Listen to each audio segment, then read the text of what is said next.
Greetings, family.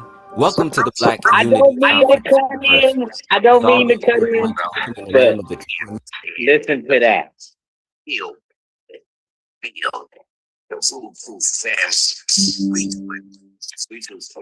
What you say? You don't hear that? No. You don't hear that? Oh wait, play it again. It's the show we on right now. BUCU show is on the radio. Okay, you put the link in our text No, back. I just wanted you to hear that. I'm gonna turn it off. Okay, no, you can send me the link. We can share it Oh, okay. on our Facebook and stuff.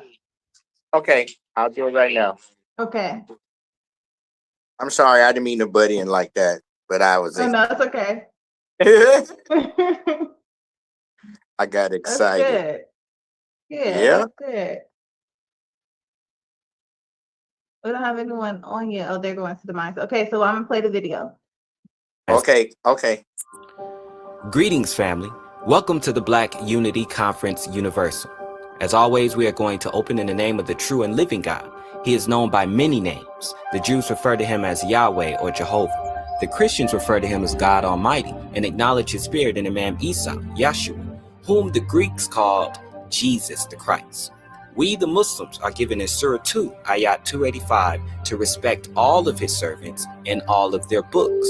In our Holy Quran, we are informed that all of the most beautiful names are his, all of them. Surah 20, Ayat 8, as also stated in the Bible. Book of Corinthians, chapter 12, verse 4 through 6. Now, there are diversities of gifts, but the same Spirit. And there are differences of administrations, but the same Lord. And there are diversities of operations, but it is the same God which worketh all in all. The way you say the all that exists within all is Allah. So we thank Allah for his coming and for his breathing into man of his inspiration, thus making us into living souls, as mentioned in the Holy Quran, and eventually into quickening spirits, as written in the Bible. On that wise, we in the Nation of Islam, who are resurrected from mental and spiritual death and elevated in the glorious light of Islam that gives us life anew, acknowledge him and thank him for coming in the person of Master Wal-Istighfar Muhammad, and for his raising and sending us the glorious Most Honorable Elijah Muhammad in fulfillment of the revelations of both Bible and Holy Quran, which state that Al-Mahdi and Al-Masih, the Messiah, will be present in the judgment. We thank him also for returning as promised through his spirit of inspiration, our Ruh, the Holy Spirit of truth, and Surah Muhammad the Select One, the Allah Master Jamin, by whom we stand before you this day. And we welcome all of our family to proudly keep God at the center of their efforts in whatever righteous way they have learned. In the Holy Quran, Surah 2, Ayat 62, it says, the true Jews, the true Sabians, and the true Christians will all receive their reward with their Lord. So one of the strict rules in the Black Unity Conference Universal is no spiritual gangbanging. As we know historically, spiritual gangbanging is only the tactic of El Shaitan to divide us. Once we get El Shaitan out of our ears and out of our mix, we will realize much of what we confuse as differences is only in the way of terminology. So we don't hang our hats on what makes us different, yet embrace on what makes us the same. So let's get to the business at hand. Welcome to our weekly BUCU Community Zoom business meeting. As you know, BUCU stands for Black Unity Conference Universal.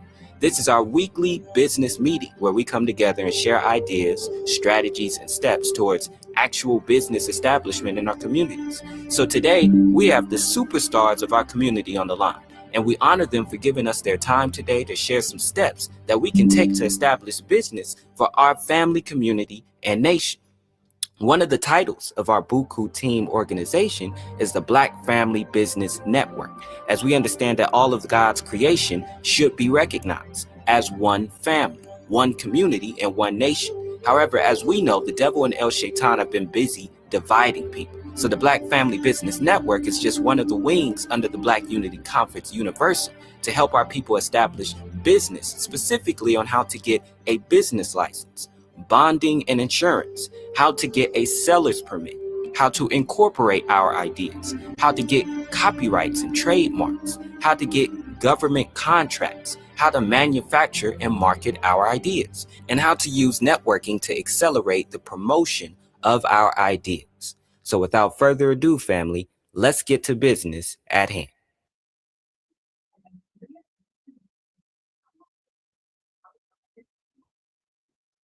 All right, welcome family back to our BUCU business meeting. Today is March the 17th, 2026, and we are back with our jewel of the month. This month we will be discussing and framing our discussion around the jewel of love.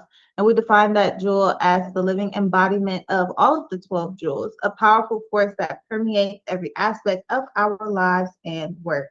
And so what we want to do is, as we discuss and as we all share with each other the updates of the amazing work that we do, we want to talk about how that fulfills this jewel of love. Because what we do is we love our community, we love our people, and because of that, we give back to our community. And when our foundation is love, we know that we build what we build on top of that will be long lasting and strong. Our motivations are not money, our motivations are not fame or attention. It's truthfully liberation for our people. So first thing we want to do is get some reports from our great members on the line about how this week has been and any of the upcoming weeks coming up, some of our goals. I see Uncle Hess on the line. Uncle Hess, you can also put in chat the link to the radio show so that everyone, at least maybe if it's still live when we get off, or if they have an opportunity to share with anyone they know, they can go ahead and do so. But in the meantime, we'll ask Uncle Hess if you can tell us how this week has been for you, some of the updates that you've been blessed to accomplish and milestones you've been blessed to accomplish, and how all of us can assist you and support you in your amazing efforts. We'll pass the line to Uncle Hess. Well, I usually talk slow. Oh, wait a minute. It's always an honor to be amongst family. Thank you for having me and supporting my mom and I. Yes. This week has been, since last week, amazing. As you know, the BUCU family, BUCU musical oneness, Yes. it has taken off. It's actually playing right now, like right Yay. now. I put it in the text. I don't know how to grab it and share it, but Okay, I shared. I will also put the iHeart link because it's on Okay. iHeart. So that way it's on demand. You can listen to it when you want to. But it's always good to Yeah. get it on the radio. Um, that's in rotation now. Of course, Nowruz was last week, and they actually played one after another last night on KYBN radio, which is our biggest radio station. We got Okay. about 100,000 listeners on that station. Um, I also got a phone call this morning from a lady that's been really helping me out. She's been in the music industry for years. She was signed with Universal and then Sony. Okay. She's doing a video show where you send your videos and they play them on TV. She said she just got syndicated on another radio station. Another television station, and her reach Okay. is 50 million viewers. Oh And wow, that's really she good. she asked me to send one in a week. She'll play them. Okay. So I can't wait till we get the video done. I hear rumors. The 5th or 6th, Yeah. they're going to do it. So we're going to meet out and do that. Uh, it's been going great. So Yeah. I'll just cut it at that because I could go on and on and on. Yeah, that's really good. Okay, I don't see the link to the uh I put it in the text. I didn't put it in the. Or maybe I did. okay. Wait a minute. Let me see. You know what? Hold on. I sent it to the wrong group. No, it's in there. Okay. Yeah, Okay. but I'll So, put the iHeart link in too. So okay, sounds good. Yeah, that's really great. That's I know that the Buku music team has been working really hard to get the music out, and now that we have the opportunity to have the music out, have it played worldwide, that's something that's just very amazing, and it's truly a milestone. So the progress being made with Buku music and with the indie hookup is inspiring. And we know that we want to have that progress with all of our organizations. Like moving forward this year, we want to really push our organizations towards all of the success that we've been talking about. We have our establishment, we have our 501c3s, we have all of these things established. And so now we pray that this year we can push forward with our funding, our grants, our fundraising, our events, all of those things, and be blessed to have success. So thank you, Uncle Hess, for that, and we will share that the Buku is on the radio live right now on all of our platforms. Okay, and next I see our brother Shabbat on the line. Brother Shabbat, if you can share with us how this week has been for you, some of the milestones you've been blessed to achieve and or accomplish, some of your goals for this next week, and how all of us on the line can support you. We'll pass the line to Brother Shabbat. Assalamu alaikum, Buku family. Wa alaikum salam. Well, it's been a beautiful past few days or so, and I had a beautiful event last night. I attended, and I had mentioned the Buku organization. With the organization I was met with was the Joy Found. I think it's called Joy some Foundation or something like that. It's downtown. Okay. And I had passed the building quite a few times and really, didn't have the time to stop there when I would ever pass by there. Then I got a call from the CEO of Hip Hop TV yesterday and asked me to attend a meeting there with him, to connect with some peoples and different stuff. So I did. I went there. It was, Yeah. well, quite a few different peoples, was there, promoting itself as well, connecting with different peoples. So, I threw myself, question of success a little bit and Buku a little bit on the table and let them know what we doing, what we're about. So I told them whenever y'all get ready to pop on, let me know and I'll give y'all the connect where you can get a link sent to you or whatnot. So Okay. meeting with a young lady that she's a spoken word, she's prolific with it, I would say. Pat her on the back for a moment. So we got a meeting coming up, and that organization helps with people's getting funded. So that's what one of the main reasons why I threw Quest for Success and Buku on the table, and I told her Okay. well, we can get around to setting up a meeting. I could bring a little more information to the table.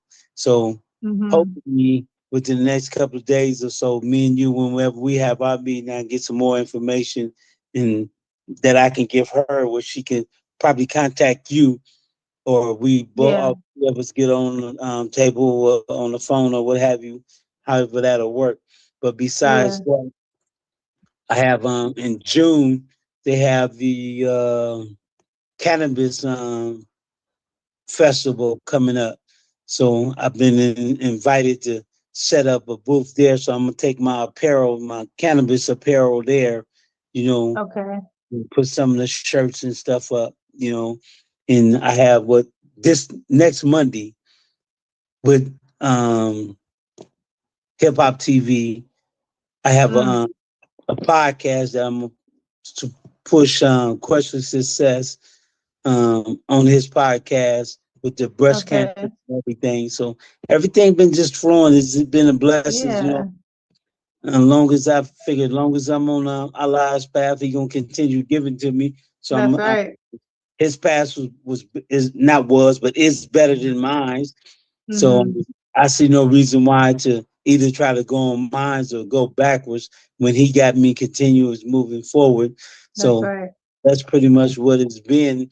And I'm thrilled and excited about these upcoming meetings, you know, that I have with certain individuals, you know, so I'm Yeah. gonna see how they pan out before I put too much on the table and, you know, and Yeah. slightly be disappointed. I don't see it being disappointed because it may just be a hiccup from time to time that something else come up that, you know, that may be on their end that more crucial. So, Mm-hmm. but besides that, it's moving forward. Like I Yeah. say, the young lady, the spoken word is we possibly may be meeting tomorrow. Her and Okay. my lingerie business partner, one of them, and she used to have a store downtown as well when she sold lingerie with my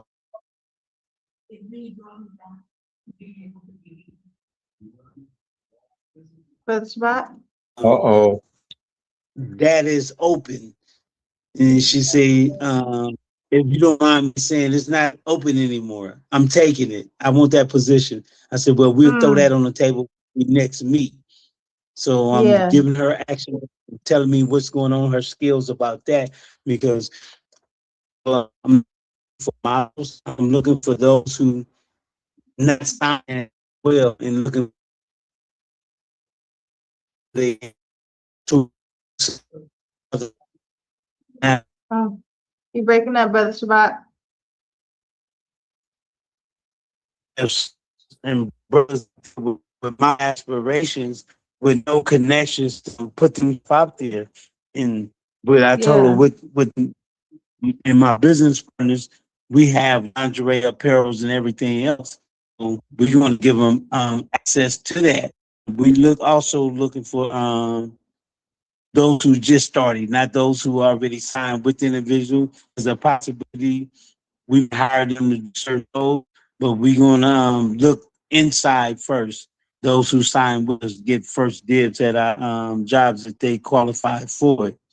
Yeah. But she said, well, I got a lot of individuals I could talk to, and I'll get back with them. If they haven't signed with nobody, I'll let them know. See when we can set up a meeting with them and bringing them to the table with you, and we go from there. I say not with me, with us, because you just said you wanted that position, so you're gonna be promoting yourself as well. I'm not looking Yeah. for anyone just to promote me.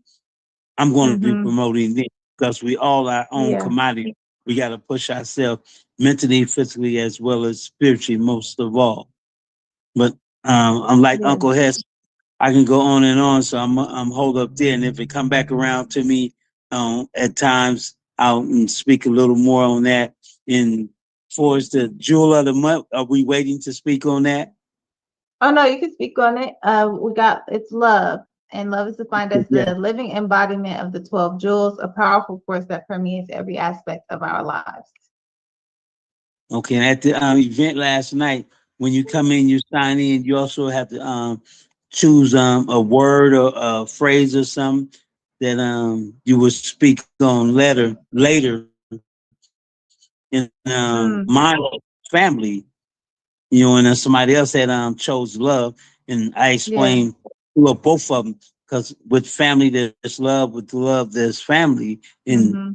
for me, they're not separate. They're together Right. within one another. You know, so I pushed it in that fashion and let it be known that our family is not only our immediate family blood ties, because if you looked at that, you only cut yourself shorter because our Yeah. blood ties go back so far. We all related on our chain that Allah placed for us many centuries ago through Yeah. birth. But as of now, the separation has been so widespread that we have to bring one another back to phase one to understanding that we're all brothers and sisters, uncles and aunts, mothers and fathers, Mhm. grandparents, all within one, so we can continue to grow and want for yourself, your brother and sister, what you want for yourself, and we continue pushing Right. that. It is what the prophets say, peace and blessings be upon him, and we just must keep continue growing. And I see no end to us. No, oh, let me say this before I shut up. I talked to my cousin in Alabama about some property. He said Okay.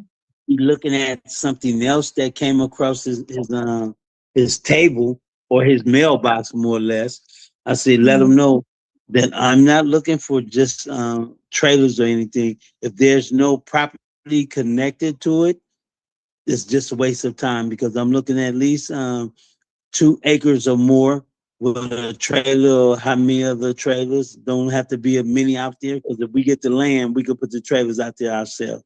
And Yeah. I said, hopefully we can find a spot where we can come up with anywhere from 10 to 20 acres connected right by side, all in one plot.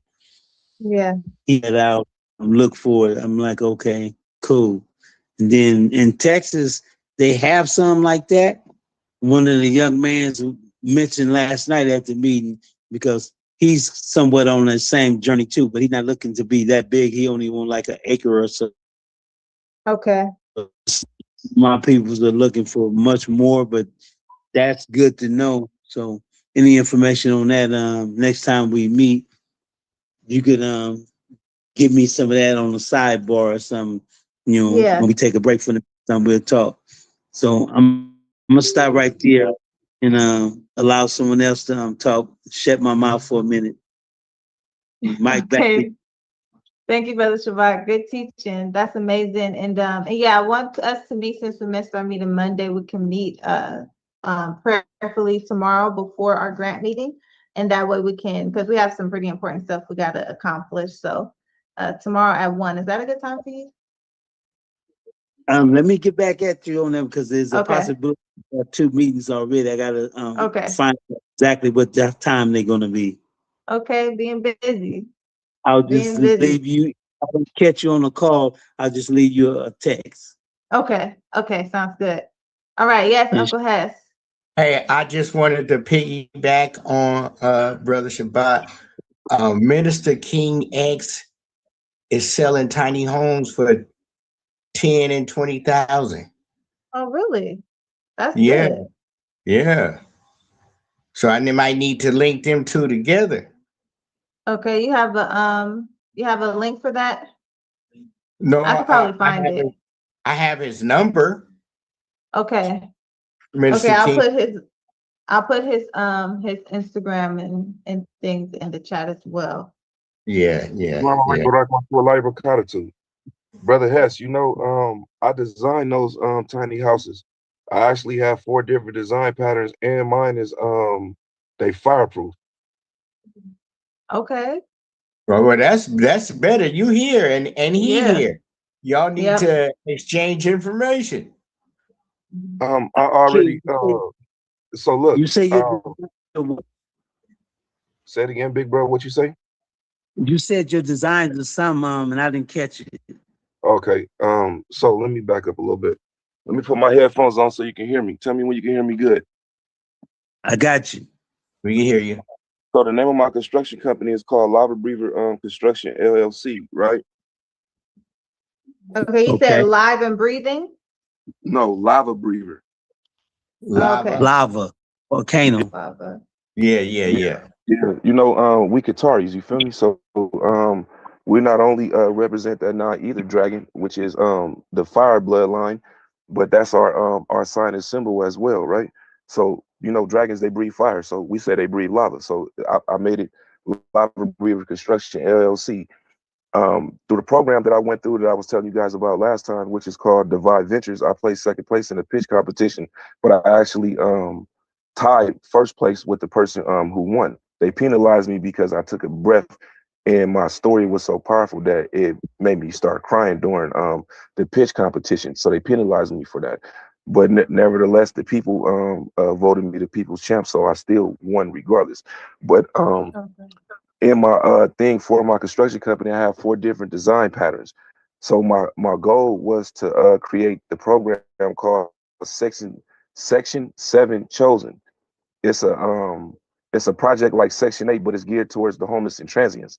So my program, the occupants could pick the home that they want to design and eventually own it. Okay. So I built them for 15,000 and contracted with the government for 45 under the lock and key program. So under that program, uh, Governor Newsom had already allocated $189 million for this program already. So there's multiple different avenues that we could do it and make them even pay for it. Okay. You said the Yeah. lock and key program? Yes. I'll Okay. send you all of the information for that. I'll screenshot it and send it to you. I have Okay. all of the zoning codes. So dealing with the tiny homes, right? They opened up different avenues for this, but there's zoning codes that goes with it. So one of the things that I would say, if you wanted to do it to make some money, what you do is this: you buy the property in Texas, right? And then Texas Mhm. has a company that I've been going through where you can buy a 4-bedroom, 2 living room unit that's like 8,000 square feet for $10,000. They Mhm. build it and then they bring it to you and they put it on the land, and all you got to do is attach the water and the sewage stuff to go to the one if you got your own private, or if you got one that's attached to the city sewage limit. So they got all of it. It's already retrofitted for it. So that's another way Okay. that we can cut a corner and make some money off of it too. And then you take that shared living and you contract your unit, put a bunk bed in each room. So the 4-bedroom that costs 10,000, now you got 8 people who can go up in there, and you can make 16,000 a month just doing it like that Yes. for Now, transitional housing. for sure, if what we will have to look into for in Texas, not just the property, but what are their procedures and their minimum wage? Because in certain states, rent is tied to minimum wage. It's kind of low. Because, like for instance, Alabama, minimum wage is only like I think 1,200, and you end up can only charge for his rent is like 800 to 900 a month. So we have to check on that in Texas, see how that flow. But similar to what you were saying, I was doing the same thing with my own, because I'm finna put together a 9-room manor home stack, put 2, 3 on the bottom, then another Yes. 3-bedroom on the top. So You look, big know, brother. Look, there's 2 things you can do. So you can contract it with the government and do a shared living for a transitional housing for parolees. So the government is automatically paying you, right? Or you can do like roommates for people that got low income housing, and you can just rent a unit out like that. But me personally, I think that the money is in transitional housing dealing with parolees or for the homeless. Or you could do one yeah. with the veterans too, because if they do share living with the veterans, you want to make sure whatever program that you go through, that you apply for and they grant it to you, that is money that's already guaranteed by the government. You don't want it to be one where you build the facility and now it's low income housing unless you do, unless you're doing Section 8. But the parolee money is, people go always get in trouble. Then they go always need spaces for parolees. And not only are you providing the space, but you providing job opportunities as well. Remember, I told you I got an eco-friendly janitorial service. So whoever I bring in with me on one of these projects, we have a way for the people to have employment. So we not just clothing them and housing them, we feeding them and we offering employment as well. But it's all through the money that we've been granted already. For sure. Okay, and now the container homes I was talking about putting together, that's personal. But on the business side, what you talking about, I'm with that. So what we're gonna have to do, Me, you, Sister Ann Sorrell, you know, and Minister King X, we all of us, we just figure out a way of what we're gonna do, what we're gonna do at Texas, since you kind of connected down there with the government already, and we see that the veteran thing is one of the biggest, you know, transitioning that they're funding right now, because the veterans didn't had so much, you know, so many people's pushing issues about them being denied so much stuff for so long, and the Right. government throughout the state is trying to start around. So we're Hey, gonna look at that in Yeah. the my trans ex-wife is because my ex-wife is doing the VA, Mm. and my son is about to move out of his house, buy another house, and use that house for a VA. Mm. My ex-wife, she got a duplex Okay. besides the home she got, so she got veterans in there. Yeah, that's pretty good. Mhm. I just seen, so Imani and I are both working with my Uncle Mike on their transition home that they're starting.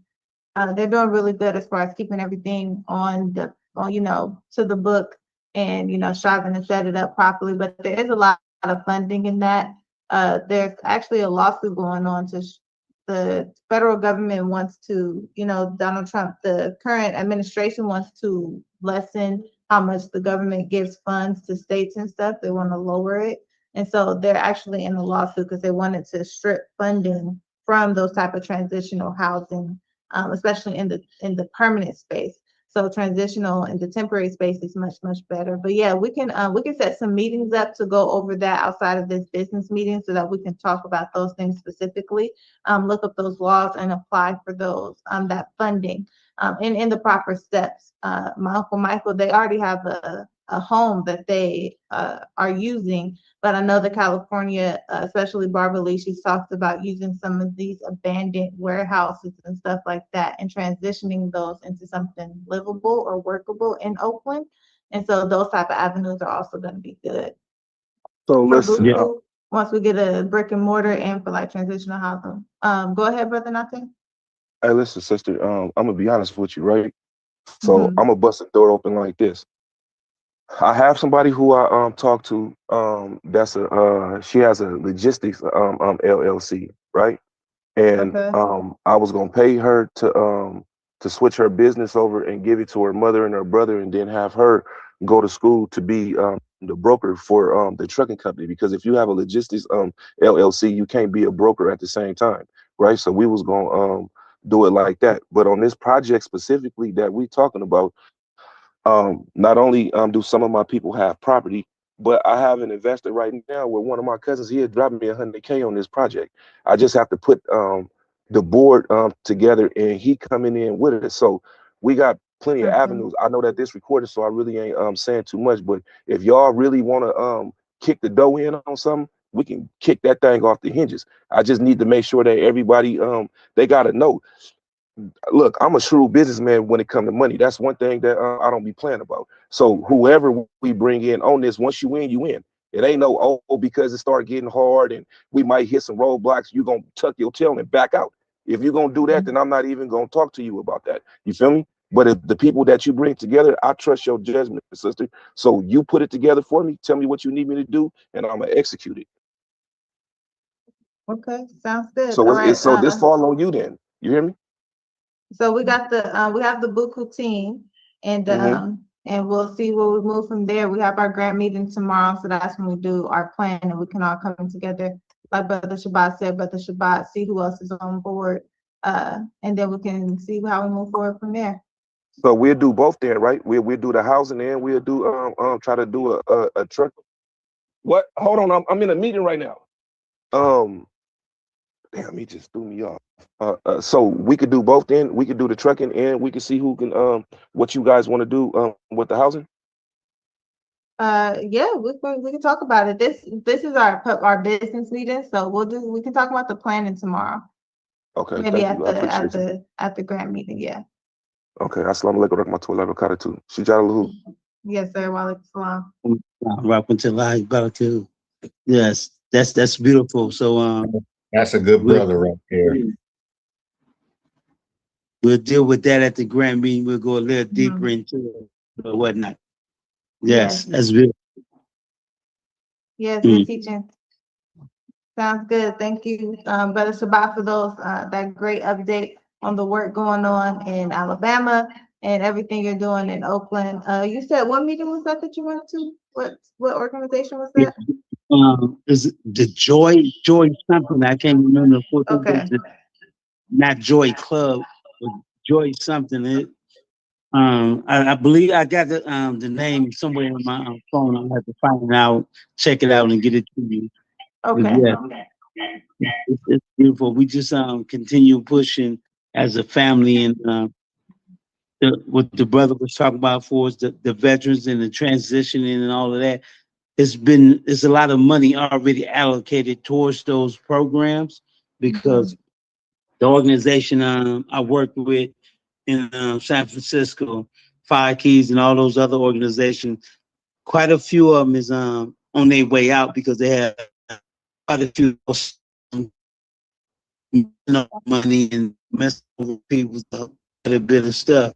So a fresh organization coming in like us and fresh face, a fresh look, and we get putting it on the table, showing that we're capable of running this operation. I don't see the denying as anything. And like you mentioned about the warehouses, that's pretty much and we get a warehouse and turn it into either a dorm living or if we get a hotel that's good, say 20 rooms or whatnot, however it's going to be, and put 2 or 3 people per room because they have a couple of bedrooms within the room. We go from there and just continue pushing, transitioning, say taking people from the street, may they be homeless or just coming out and don't have a place. They don't call them homeless anymore. They call them some like without home. I can't remember what they use, but they don't call Call them them anymore. unhoused. Hey, I was in a transitional home for a year. The state paid the house 24 a month, and each resident had to pay 300 to 500 a month, depending on their income. Okay. And then it had to be at least one licensed counselor over the whole building. Then you could have recovery people or whatever do shifts Yeah. there, but we would all have to we would have court appointed appointments during the day. Like I would have like a NA meeting at this time, and somebody else would have an AA meeting. We get that card checked out, go to the court, and then Yeah. I worked at night, so I had to pay more. But it was an experience. But they make money because Yeah. it was 2 bunk beds. It was a 2 bedroom, 2 bunk beds in each room, so that's 8 people, and 2 slept in the living room, and it was 1 bathroom. Yeah. That's a lot. Okay. Hey, that's my version of love right there. That the closeness. But Yeah. let me speak on that love thing. That love thing, y'all, is us. Every Tuesday, I know I'm going to be here with you guys. I look forward to it. Yeah. I've seen what we are capable of. And the part that really rings out in the whole situation is no spiritual gang banging, because Right. We have Baptists, we have Muslims, we have Mhm. we have Catholics. We all here. Right. We all here, and we don't fight if it's a disagreement. It's pulled to the side, taken care of. You know, Mhm. um, y'all my family. That's right. You know, I mean, my mom got 8, 9 brothers and sisters, and then me, I'm an only child. Mhm. Um, we don't see them, but we see y'all. We hear y'all. My mom will walk by the room and she'll hear y'all voice, and she'll go, "Okay." If she don't hear y'all voice for a couple of days, what's up with the family? Where everybody? Every Yeah. day, So y'all in this house, y'all here. We miles apart, but we here with the warmth and the feeling of love. It's really, you can't really explain it. It's just makes you feel good, and Mhm. hanging out with y'all make me feel good. So I'm gonna keep doing it. That's right. Good teaching. Thank you, Uncle Head. That's great. So yeah, that's great. We are going to continue. I see Answer Demise on the line. Answer Demise, if you could share with us how this week has been for you, some of the updates on the accomplishments you've achieved in this past week, your goals for this upcoming week, how all of us can support you, and also if you have any input on this month's jewel, which is love, which we define as the living embodiment of the 12 jewels, a powerful force that permeates every aspect of our lives and our work. We'll pass the line to Answer Demise.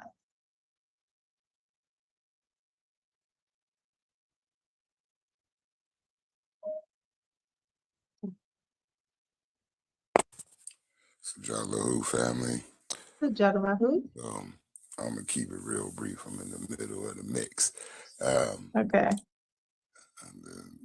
Miss Lady's supposed to get on Okay. with a brief update on her survival tips Yes. for us. Um, yeah, so we still on pause, so we waiting. We basically redesigned our stuff and sending it back. So we'll wait to see how long they take for them to approve it. It shouldn't take Mhm. that long. I think they got like 3 weeks or something, but we'll see. We'll stay Okay. on them, send some emails once we send it back because they already had it. And we just added a word and so we gonna go from there. The other update other than that, you know, I took my daughter riding. She went for her first ride on the I've seen that motorcycle. picture. Yeah. We got to get out, and I didn't have the day off, but I still had to go to work. So we did get to go though, and so yeah, she got to get out, and eventually she'll have her own motorcycle and do her own thing. But Yeah. that's the part of love that I got right now is to take care of what's been placed in the care of us. These children Mhm. don't belong to us; they really belong to God. And so we That's want right. to make sure that we leave them in that hands and that we caretakers for that, and we pray to do like a good job and have actual love. Which, when dealing with children, love means a lot of things. Mhm. You have to have an aggression, but you also have to have a compassion. You Right. know, you, you got to show a lot of love, but at the same time, you got to show a lot of discipline in the same Mhm. form. Yep. You got to make sure that you build love within them, confidence, Mhm. determination, Mhm. keep a certain kind of light lit within that particular life that you don't douse the light within them. And that takes sometimes more than everybody not meant to be parents, you Yeah. know? So, in at a time, at certain times in their life. And so everyone is meant to be a parent at some point in their life. But we need to be taught more on parenthood and be more observant of positive parenting around us and see Yeah. who actually, we got aunts and uncles that have raised children and Mhm. have brought them up, and we might not be under the same religion as them, but that don't mean nothing, man. That mean go sit down, sit at the feet of your elders who you see with success and family love with they wife and still with their children building and having Yeah. houses. And just, if you don't get nothing, I don't want to know how you eat, because I see what you eat, I don't eat. I don't want to know about certain stuff. I want to know about how you kept this family together. I don't want to Yeah. know how you had the patience, what was in you, to give you this particular determination to work hard to stay with your family, because it's easy to slide left and it's easy to slide right. And so in this particular society that we live in, because your scruples is really what you hold on to, your part of staying close to God. Because if not, we'll be all off, way off in left field somewhere, doing Right. whatever. And so we pray to always have that particular point. And so still installing a particular we want to make sure that our child ain't out here just going crazy. And so we want her to have a certain bit of confidence, not be conceited, but be convinced of what she's able to do and keep her in. She love having prayer time. She get up Yeah. during prayer time, whether she get on or not, she still get on and get up and have prayer time. So that's a beautiful Yeah. part. She set her alarms to have prayer time on her iPad. And so That that's a was good. particular point installed in our children Mhm. with love that we have for our children. And Yeah. then, being able to have love for self, because if they don't see you with love for yourself, if they see you as destructive to yourself, then Right. they tend to go along with what you do and what they see than what you say. And so Mhm. we always want to be able to keep that in mind. And at the same time, I've had children that I didn't do nothing around but be like, get them up for prayer and do all kind of stuff. And at some point, they still decided that they wanted to kind of go out here and see what they wanted to do, whether it was against advice or not. And then what we do in that situation is that we pray that we've placed enough foundation and Yeah. positive in them so that they not, going against, and be no evil-minded person, because it's easy to raise Mhm. children to have an evil mind if we Yeah. allow them to pick up what's in this world. And so, it is that part. I don't want to just go on and on. I know I say I keep it short too.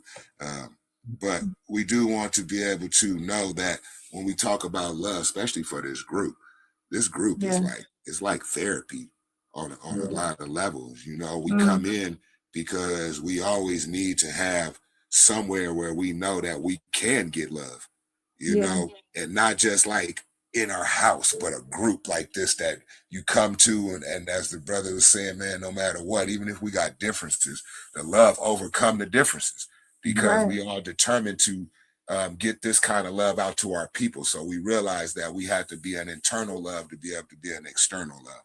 And so that's a part of where we are right now. We're trying to just stick close to the family, be what family is supposed to be, those who are brought together and have the same kind of mindset to be moving in the same direction, even if they got different, different aspects of what they're trying to achieve. And so, we riding with the folks. We appreciate you, and we Yeah. go from there. So, Jalu. Yes, sir. Jolly. Good teaching. Good teaching. Yes, that's exactly what this love jewel is about. It's about truly loving our people. And that's why the definition mentions that it embodies all of the 12 jewels. So I want to see every child eat, be able to eat dinner, to be nourished, to be fed, to be loved. And it goes beyond the worldly definition of that feeling, but it ensures that we can, through differences, through difficulty, through uncomfortability, we can still be there for one another. And even as you learn, people have to learn how to parent. A lot of people don't know how to parent. There isn't a handbook on it. And so a lot of people parent, but they're frustrated And that's not the best way to parent, because the children don't deserve that frustration. You know, you brought them into this world. They didn't like say, hey, bring me, you know, you brought them into this world. So you have to nourish them in a good spirit. You have to be able to let all of those things go. You have to discipline them without anger, so you're not abusing them. My mom always would say, like, the child knows when it tips that scale. Children are very smart. They know when it tipped that scale, like, hey, you went a little too far. That was, you know, so you have to be able to really do things from the perspective of God and from a love that permeates all things. And so we can have that for our people, because that was stripped from us. We weren't allowed to raise our children with strictly love because we were being occupied in slavery. So we had to enforce a different type of parenting over our children because of that. And then we just bring that into the future, and we don't necessarily still need that same type of parenting because we're no longer slaves. Just like it's understandable to eat chitlins in that time, but it's 2026. Now we no longer have to eat that way. And that's kind of how we have to rewire everything in our community, of how we would parent, how we would have relationships between man and woman. All things have to go and be re-established, because we established our way of life and our culture based on being oppressed and being abused ourselves. And so we have that opportunity here at BUCU, and we want to make sure that that's how we reflect and work with one another through a love that permeates all, through everything, and embodies all of our 12 jewels, and ensures that we can build on a strong foundation that lasts forever. So thank you, Answer Demise. That's good teaching. And I seen that image of Sahela on her motorcycle. So I know that she had fun with that. She's just a light. So we love seeing that.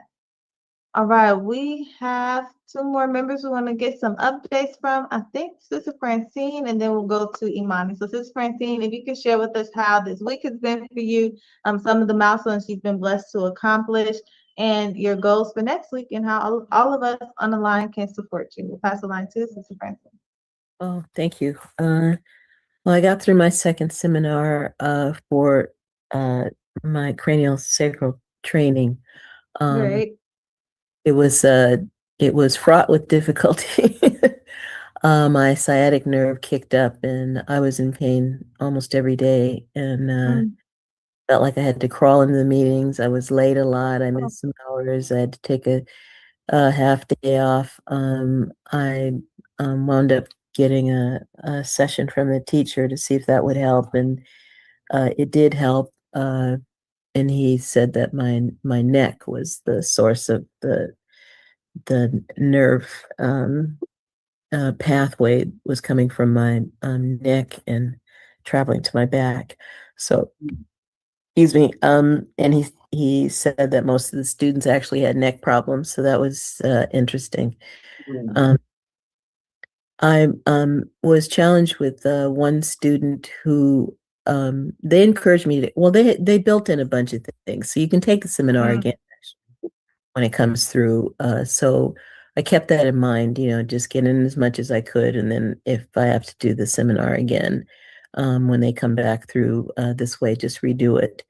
And there was one student who I was challenged with, and it was revealed that she actually could not tolerate touch. And I wound up calling a mentor in Santa Monica from my Polarity Therapy Association, and James is from New Orleans, and he's a no bullshit guy. So he just said, Okay.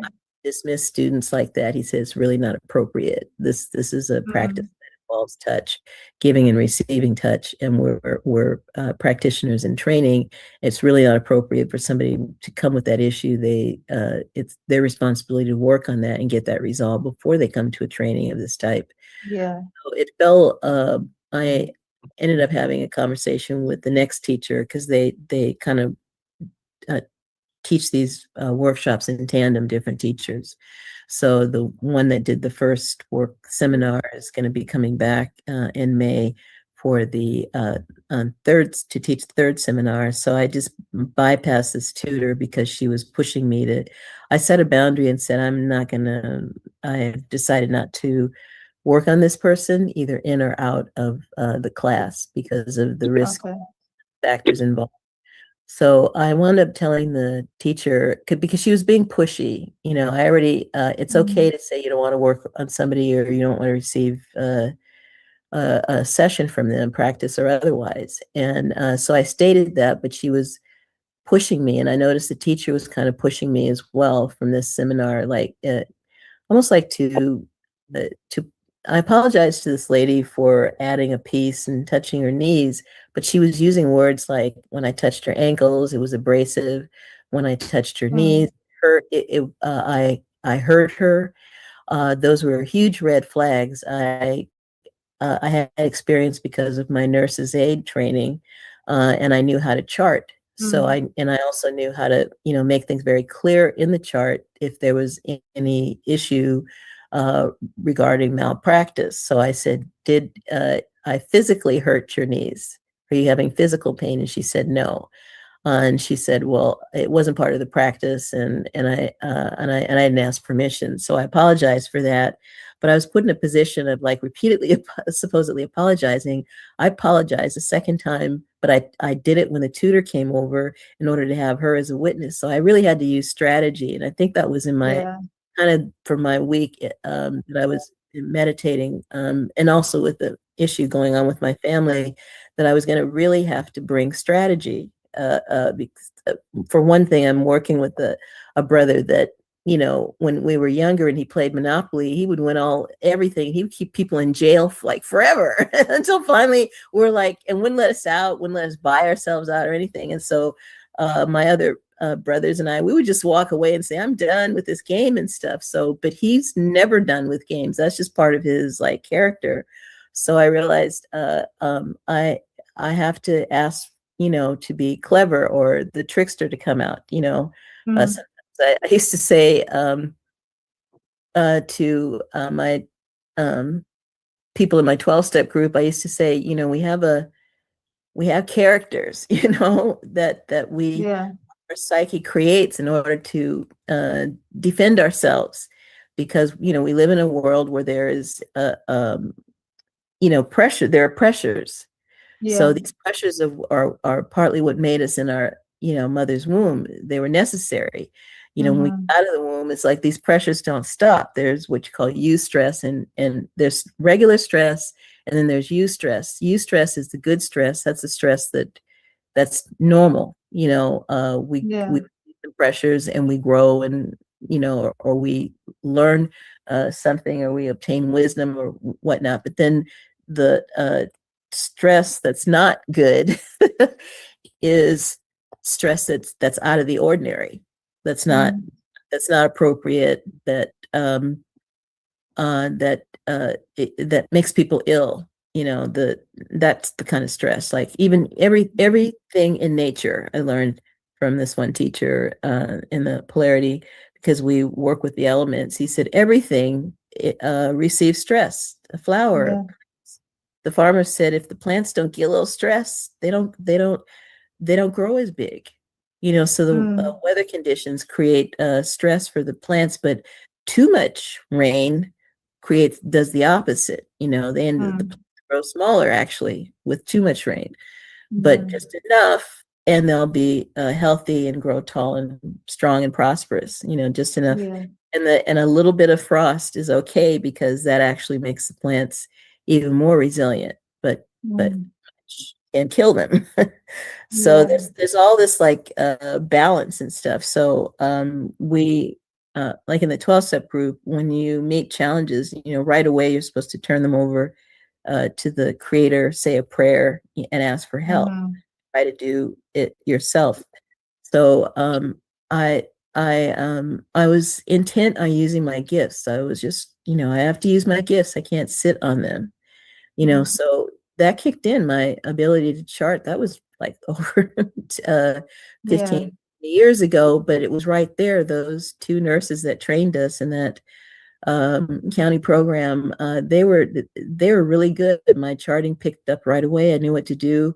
I knew I worked for a company that the head nurse and the administrative nurse in the office said, "I wish you could train my other nurses on how to chart." She's like, keep trying to tell them, what to do, especially if there's a situation, to ask questions and complete a report. So I had to do that once, and she wanted me to come into the office and work, but I wanted to work outside, be a visiting nurse. So that was the situation. So I told him, I just capped everything by saying, okay, I covered my bases. I called a mentor, and James was like, that's it. You tell those people no. And that's it. You are not going to work on this person. And actually they should make her leave. But I realized, okay, but that was also a male slight perspective in there. I'm not in the authority figure to be able to tell this woman to leave or even suggest it. Okay. But what I did was I just said, my mentor said, I've let several students go under the circumstances because they were not ready to take the training. Somebody who can't receive, who has a tolerancy. So it put me in a position of being her therapist. All of us actually, and also kind of experimental. And I refrained from saying she was faking it, but she was faking receiving the sessions because we exchanged hugs at the end, and I noticed that she had this repulsion. And I didn't take it upon me as being repulsed. The tutor already later revealed to me that she couldn't, let alone from me, she couldn't receive touch from anybody. So I said, I don't want to misrepresent the school. If I continue to work on her, put the school at risk. I am insured, but when red flags go up, I said in the real world, I would tell the company I'm working from to replace me, to bring in another nurse, and I would take another assignment, in order to, once there were issues like that involved. So the teacher for the next training, she got it. And I said, and I would also be putting the school at risk if I continue to work on this person, because in the real world, they don't just sue the individual, they sue the school, the teachers, they just, there's no, what an attorney will do. And I said, and I said, I'm responsible for myself. I have to, so that was kind of tough love in a way. To hold my boundaries. It's not enough to just create boundaries with people, but we must stand and hold them in place. Because people don't like boundaries. They'll come along, they'll see, it was great for them to suggest all that stuff, but it's my body involved. It would be me putting my body out there and me putting myself at risk. And I love myself better today, yesterday and today, and hopefully tomorrow better than to do that. And I made it through the training. I learned some new things. One of the things I learned from this teacher is he said, before you go to, because we're working with the brain, we're holding also the skull, our occiput in certain ways, and we're paying attention to how fluid a person is. Are there fluids flowing? Do they seem circulating or not? And so there's a lot of felt sense involved. And this lady just couldn't report anything about felt sense. I said, if she could have recovered herself and said, how do you feel when I touched your legs? But she ended up saying no. So I'm like, wow, that's a serious thing. For this practice, you need to feel. You need to be able to take in, your senses, but also you need to not get that mixed up with where you're at. So if you get that mixed up, you have to have some kind of recovery method in which to get back to yourself. And meditation is a meditation-based practice. So I notice that the students that do well have a meditation practice. The ones that don't do well don't have a meditation practice. And also the ones that don't take responsibility for their own self-development before they come to class. That makes you a better practitioner. These are indigenous practices. And in the like in the Sankofa practice from South Africa, I went to a lecture where, so when you're training to be a Sankofa, you learn herbs, you learn you learn psychology. They don't think we have psychology, the Westerners, but we do. We already had our own psychology. You learn how to. They said if the ancestors don't help you, if there's no sign of that, they said then they won't give you the title for Sangoma. They said you have to personally heal something yourself with the ancestors, with the creator, and there has to be evidence of that. And they said until that happens, they'll train you and everything else, but they won't give you that title, because that's where the real healing is coming from. It's not I am healing this person, or I am a therapist. It's a we. We use our skill and our whatever we learned in practice, but it has to be kind of it has to have this one African said, if I don't follow our traditions, he said, our people can die. We know that. In other words, in an Egyptian, in a scroll or something that I got from the Brooklyn Museum, the pamphlet to go with the exhibit he said, we use all our skill, but we know we don't know everything. And so we pray for the person, to cover our bases. So here was an ancient African doctor saying this, and a modern African doctor was saying the same thing. We use our skill, but we must surrender the whole process to the creator, because we don't know everything. And somehow it was designed that way, that we work in cooperation, not as a single unit. And because we are social beings, we came here out of a social structure, and we are still in a social structure. We were never meant to survive or thrive alone. And I noticed this group has evolved into a caring group, which I find that interesting. It's now we've reached the level where we're actually present and listening to each other. And when people are struggling or with their growth process or challenges, that it's become a healing space, not just a business space. And I find that interesting how this group is evolving. So I'm keep the prayers coming for me. I'm getting better at meeting these challenges, and I finally realized that facing up to my older brother was part of me also growing up as well. I love him, but I'm not going to let him keep stealing my money from my mom. It's just like already. He's had many blessings in his life. He's wealthy, but he's greedy. There's something bent there. And that was conflicting too, to my mother and myself. And finally, I just somebody has to stand up and say, no, this is not okay. And you can't be in charge of mother's money, because it's too great a temptation for you. You have a history there, and it was actually painful for me to report him to Adult Protective Services, but I must do it now before my mother reaches the age where I also had to get with the fact that she has early signs of dementia and the stroke. I mean, we can get a stroke or some kind of illness that will tip us into that, but it's not like it's hereditary necessarily. And it has to be done while she still, has a lot of her activities of daily living, and she can do a lot of things for herself. But that attachment is there. Of course, he's her last older child. This is my third oldest brother. The other two passed on, and then my younger brother, and then there's me. So I had to secretly record her when she mentioned him stealing that. She's mentioned it many times, and I finally just I recorded her.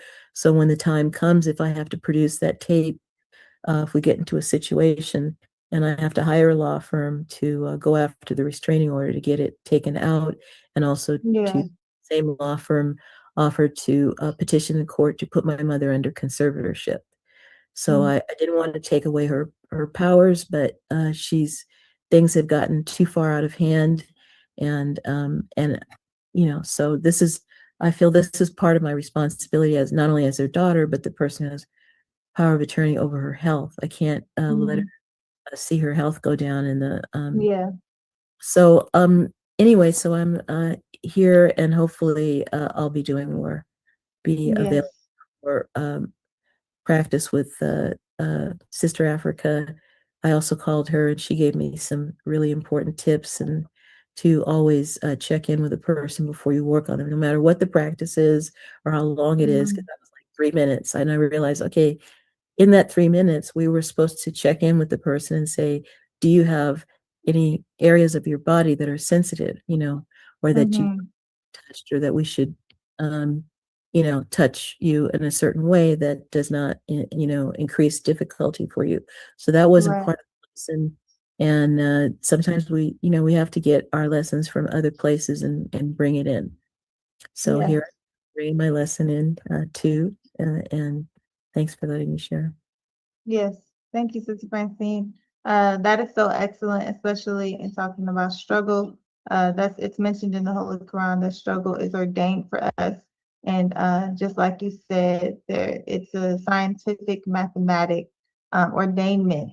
So it's supposed to be a perfect amount. So not too much, not too little, but just enough to push us into the proper direction. And that's what we need. And as well, our jewel love, you spoke about that in regards to having love. That should be the root of what we do. If we have the proper love for our community, again, it's not the worldly love, the proper love for our community and our people, we should be able to accomplish our goals. And those goals not get muddled up by money or by fame or anything like that. It is pure, and the root is always the liberation of our people. Thank you, Sister Francine. Oh, and that I wanted to say the health tip of the week. This teacher said, when you're working with brain health, he said, 2 hours before you go to sleep. Now that's not go to bed. That key word there is sleep.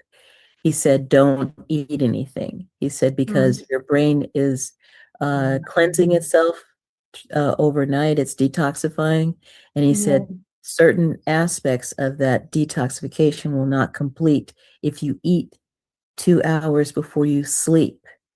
So you will not, it will interrupt your brain optimally detoxing itself. And this, you want it because you want optimal brain health. So it's not just what we do, vitamins, food, and stuff like that. We actually have to help our brain by not putting pressures on it like food before we go to sleep. Yes. Good Okay. teaching. All right. Thank you, Sister Francine. That's excellent. All right, we have Imani on the line. Imani, if you can share with us how this week has been for you, some of the goals that you've been blessed to accomplish and the milestones you've been blessed to reach, some of your goals for this week coming up, and how all of us on this line can support you. We'll pass the line to Imani Honey.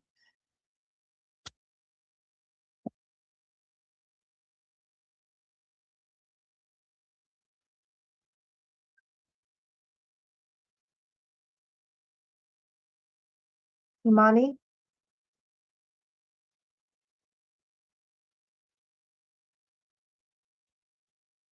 Okay, Imani is probably busy. So Imani, whenever you're available, you can unmute and share with us your report. Okay, so we want to go into our full jewel discussion of the month, which is love. And I know that we've been talking about our land committee. We've been talking about the importance of the exodus from this fallen nation, and some of the things that we can do to ensure that we are prepared for this exodus. And so we want to look at some videos that speak about what we can do here on this land while we prepare, get passports, which are very important, and look for where in Africa will be the best place for us to try to exodus to. But there are some things that we can do here to prepare for that time. And so we're talking about purchasing land, having land like the video we saw before, where the Hebrew Israelite community purchased land. They all have homes on that land. They have rules of living and things like that. And we can discuss how we can have that same type of property where we can live in a community run by us, for us, and by us for our people as we prepare to exit. And so we have a few videos. I do want to see if Unsubscribe has any input before we'll go into these videos and then see what everyone thinks and some of the steps that everyone thinks that we should take in order to accomplish these goals. And so we'll pass the line to and subscribe for BUCU Guru to bring us into this portion. Yeah, nothing off, outside of the beauty of what we've received thus far. Just really trying to be doers, hearers and doers of the word. And we have our hands full with that. And so just considering the process of translating lip service into actual deeds and actions, translating planning into execution. That's where love can also be considered essential, as we apply the medicine, the healing, as our beloved mother civilization, Mother Francine was saying, and as her so-called demise was saying about the process of parenting. And I know we mentioned that there is no handbook, but we do have one. And it is the guidance that is given to us by the originator of life. He gave us the proper way to apply his guidance to those in the baby stages, those in the intermediate stages, and those in the advanced stages. And of course, taking all things into consideration in nature. And so, however, love and the definition of love, distinct from the adoration and affection that this world promotes as love, or maybe that could be referred to as infatuation, right? However, in the Nation of Islam, we have historically defined love as freedom, justice, equality, and Islam. And that being the definition of love, and even equated it to be synonymous with the term life. And so life is a lifetime of learning. And if we have a love of the truth, a love of the truth is essential. And processing and understanding how that process goes. There's a mathematic formula of processing truth, which is relative to the stages of, puberty and adolescence to maturity. These are in spiritual planes as well. All of these spheres have 3 stages and a 4th stage, which is relative to the Al-Nisa, or the home base where you attain the soul at rest. This is in Al-Qiyamah in Surah 75, where you have the stages of resurrection, the Lawama, the Amara, the Lawama, and the Mutma'ina stage, right? Attaining that stage, which is the soul at rest. And we were speaking last night in the study about the bosom. and although they mentioned Judas being or laying his head in the bosom of Jesus, when you think of a bosom, you usually think of a mother, a mother of civilization. However,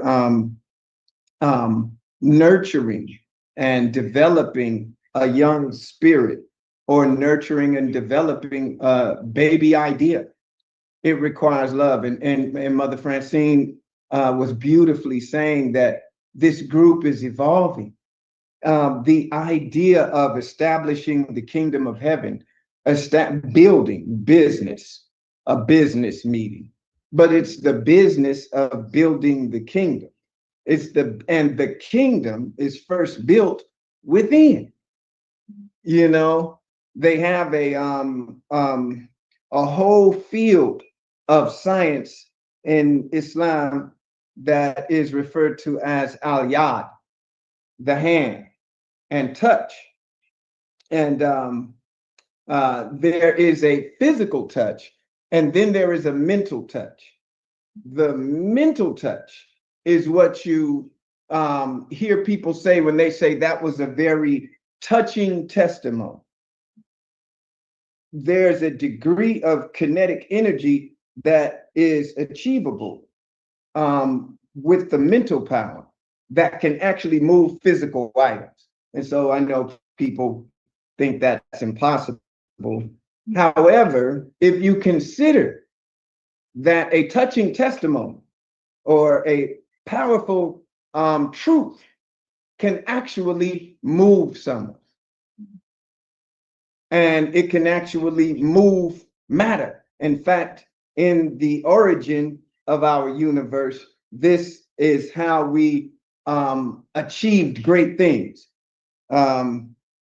with the power of kun fayakun. Collectively, even more so. But if we just consider that it is our mind that generates the impulses that travel through the nerve endings that lift the matter of our arm. Telepathy is beyond some Hollywood mannerism of doing a thing. But if you, by the power of the word of that, as we said, that life manual, that parenting guide we were talking about, by the power of the revelation and guidance given to us by the Most High, which has been translated to us by the mouth of our nation's scientists. However, that supreme intellect, that knowledge, wisdom, and understanding comes to us from the origin of the universe, traveling through these fleshy al-Bayt Allahs, and has been given to us by what the Holy Quran refers to as honorable recorders, right? And we get that revelation and we apply it. And in the process of applying it, there's a mathematic formula. It goes new thought, confusion, solution. And this, you'll see this number 3. Oh, it's so beautiful. You know, we talked about Exodus 3:1-4, where God says, I am that I am, when Imam Musa asks him his name, and he says, you tell Pharaoh, I am that I am. Well, the I am, the iambic frequency, the I am also is a 3-step formula. So it goes I, first person singular. When you look up I am, also means first person singular, but it is the yin and yang of first person singular. I am somebody, some S-U-M. And the body is the matter or material that the Kun Fire Kun began summoning to the aid of its idea, right?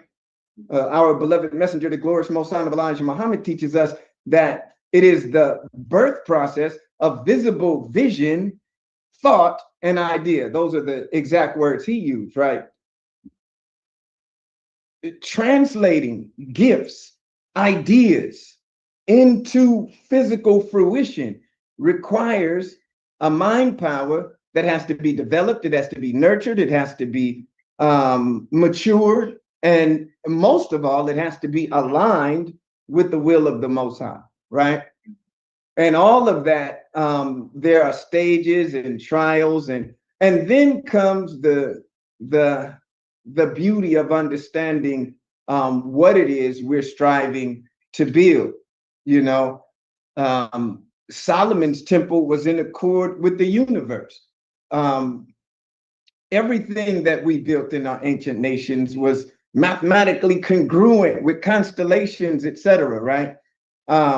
What we're really building and establishing the kingdom of heaven, which begins within, the war of Armageddon begins within, we're establishing the kingdom of heaven within, the 50 states of hell are within, all of this. But what is within is what is without. The whole external reality that you see is just a reflection of what is in the mind of man and mankind being brought forth. And so what we have in the blessings of coming together and sharing and exchanging is being able to share the love of our experiences, love for the new generation, freedom, justice, and equality as the definition of love is our nature. Islam is our nature. It's perfected. So this day is not yesterday. This day I have perfected for you. And so the number 7, we know that there's a supreme numerology in the Answer El Muhammad, which is similar to the supreme mathematics of the 5 percenters. But in the supreme numerology of the Answer El Muhammad, the number 7 is the number of perfection. And so the foundation of our universe, justice, the aim of the universe, perfection, there is no perfect. The perfect state is always eternally striving for perfection. And that doesn't mean we never settle. I remember they used to have a Muslim website that was called Settlement Number 7. We settle on the best part, right? Because when that cycle is rolling, new thought, confusion, solution, there's 2 more stages. In the universe, there is what is referred to as quintessence. And the quintessence is why we said justice is the foundation of the universe. Well, if this is reflective of our mind, right? And when you say justice out, this is balance, right? And so it's usually symbolized by the scale, right? Let the punishment meet the crime, let the reward meet the effort, etc., right? Also taking into consideration the objective, the aim, and the intent, which all have to be balanced. And the best way that our nation has determined to establish balance is through deeds and actions. Deeds and actions sear the effect, and there's cause and effect in everything, sears the effect into the DNA. It impacts the DNA, and that's transferred to the new generation. And that's love. And then it still yet has to be nurtured and guided into perfection. And there you have furtherance. And so we said in the Answer El Muhammad teachings, there is no father, as Imam Isa stated, call no man on earth your father. Maybe the Holy Quran says Muhammad is not the father of any of you, right? Now, however, the term father and understanding the parent and its connection to the word a parent, it is apparent that this is a vehicle that is supposed to be submitting its will to do the will of Allah, Allah then being the furtherance that we desire. The furtherance takes that I am and somebody to those next 2 steps, right? That new thought, confusion, solution, right? And then there's the application. And then there's the celebration. And then you re-enter that process. That's why the next number after the quintessence is a 6, because the 6 looks like a spiral with a wound. And it's synonymous with the number 9 in the Answer El Muhammad supreme numerology, that is incompletion and completion, right? And so that spiraling is what gives life eternity. We have eternal life when we're eternally, this is the combustible engine of life. We're eternally dying to the old and being born to the new. We're eternally, right, learning from the application and then reapply to perfect our results. And that happens from generation to generation to generation. So when we pass the baton to the next generation, that's love. And it is not love to hoard a portion of the inheritance of the new generation. We had a saying, and we'll wrap it up on that, that I'd rather be judged by 12 than carried by 6. This incompletion, right? We want balance, meaning you didn't just learn from the yins, you also learned from the yangs. In that DNA, and when that DNA is the RNA and the transcription that is taking place on the helix and all of that stuff, the so-called positives and so-called negatives are being translated also. And so we can't withhold testimony. Allah will not allow it. We have to have what is referred to as open acknowledgement of our many errors, our beloved messenger says in the original rules of instruction, in the past and present, right? And this is very necessary recon, information and data that also needs to be translated to the new generation. So those who don't learn from the so-called mistakes, we call them so-called mistakes, because all of this was planned from the beginning, and it is a natural stage of trial and error that begets perfection. That's just a part of the process, so you need not be ashamed. But one thing for sure, it's the application that is important. And so we apply for grants. We apply the method of application of oneself, right? We fast, we pray, and we execute, right? Now we are speaking of establishing, building together as a family.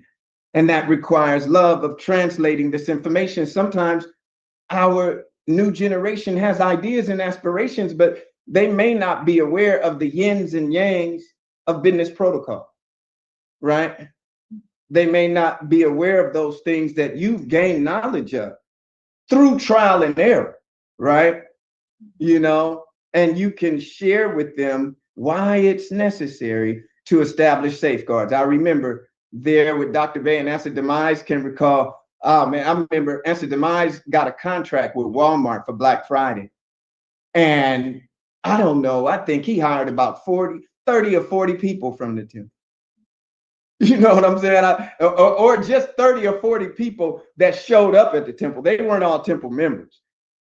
We said jobs were available.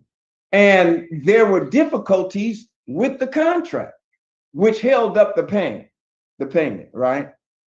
Which created a challenge with our people.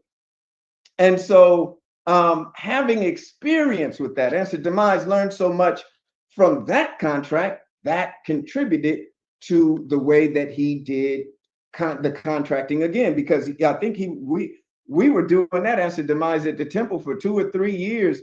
I think they were just consistently getting that Black Friday contract because they knew that the company that Answer Demise was working with had the type of manpower that could deal with that type of influx of people, right?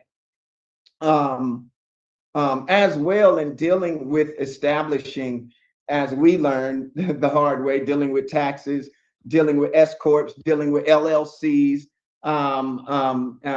etc. All of this is part of the love. When you share, and this should move a person, when you share, when you pour out your heart on a hard-earned lesson, you know, hard trials establish firm truths. Hard trials establish firm truths. Pressure makes the best diamond, right? And when you pour out your heart, the sheep hearken to the shepherd's voice.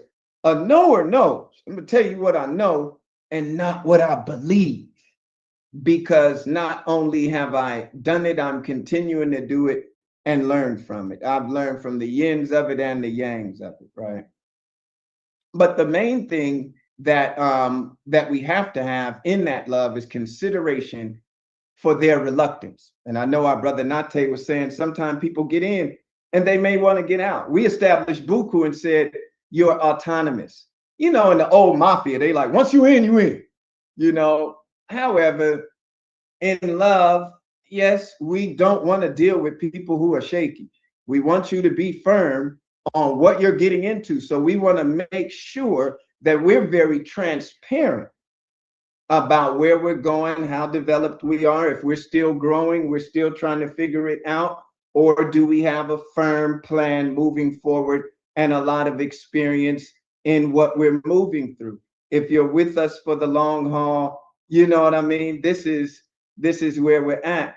But in presenting to our people something different than the world has presented to them for so long, you know, we say, look, if we monetarily contribute collectively to the establishment of a program, and you decide that you want to take your portion and go, and this could create a hardship if you don't have the experience to establish in advance how that would take place. And this is why they have companies and shares and shareholders and things of that nature, right? Where you can really, in a mutual fund company, and this is what we've been researching when we got our license in, not our license, when we passed the exam in the insurance because of our so-called prison record. They gave us great difficulty or put a great challenge before us that I don't think is insurmountable, but with our particular case, it was difficult in getting the license. But I seen what the Savior put me in that field for, and that was to develop an understanding of how they use these formulas, how they use mathematics to establish these insurance companies, so that we and our people, when we pool resources, when we come together to maximize our unity with our economic power, our dollar, that in researching the history of Black mutual fund companies right here in America, there were some very successful Black mutual fund companies. How they subsisted for so long, what were some of the stumbles and downfalls that caused them to either be bought out, sell, dissolve the corporation, etc. Right? Those are very vital forms of information that we need to get. If we could even interview people, you know, as you could see in the Unity meeting that we were on with Sister Harriet from the First Resurrection and Attorney Malik Zulu Shabazz, they were talking about the Nation of Islam's history in establishing a bank. And when you have insurance companies, mutual fund companies, banking institutions to fund our own corporate endeavors, right?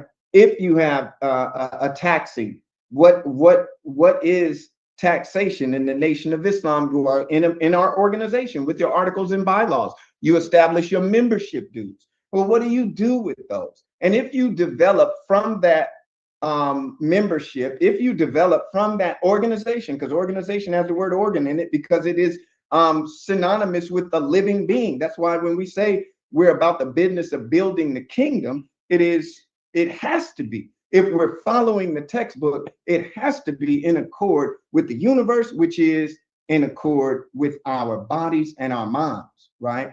And so an organization has the word organ in it for a reason. It's a living entity, right?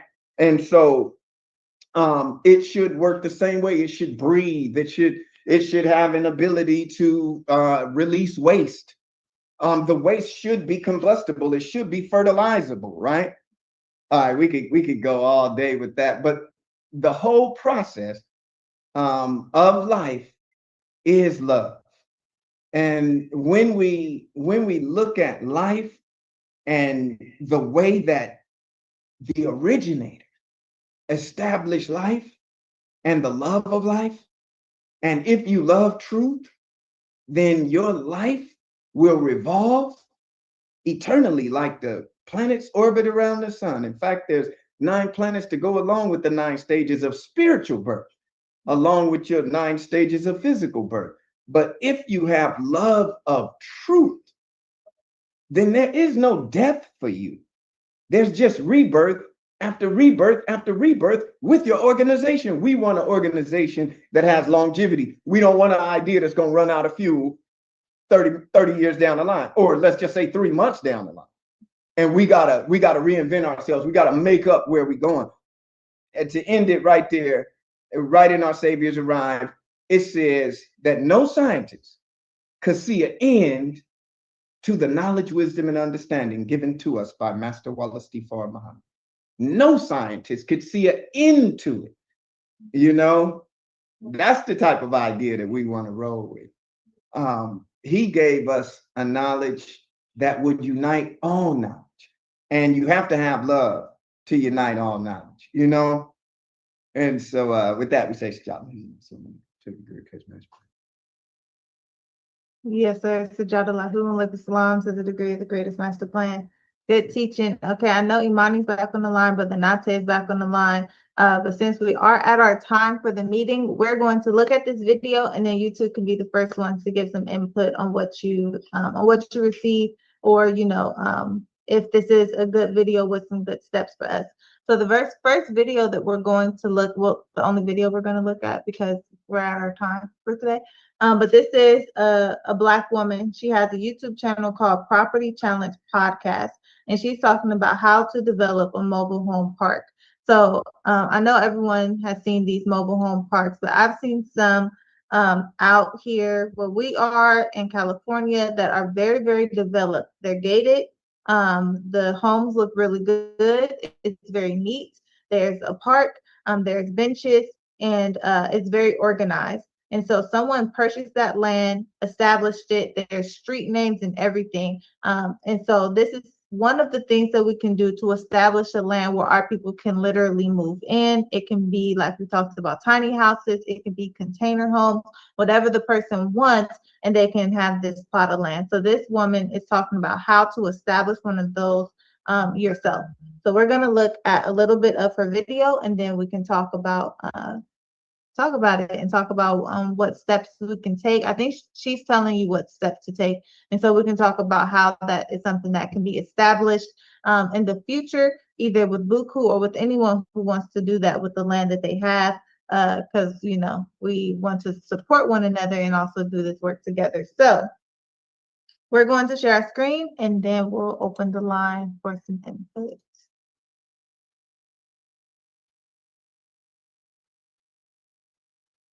Investors. I am here with the Property Challenge Podcast. I teach investors all around the world how to become real estate investors and how to overcome their challenges. Join me here every single week. PCP, the Property Challenge Podcast. When I started this podcast and when I said, what am I going to talk about? I said the best name is the Property Challenge. Hey, investors, welcome to another episode of the Property Challenge Podcast. I am your host, Terica Lynn Smith, and I'm about to teach you guys how to develop a mobile home park. I have heard the request.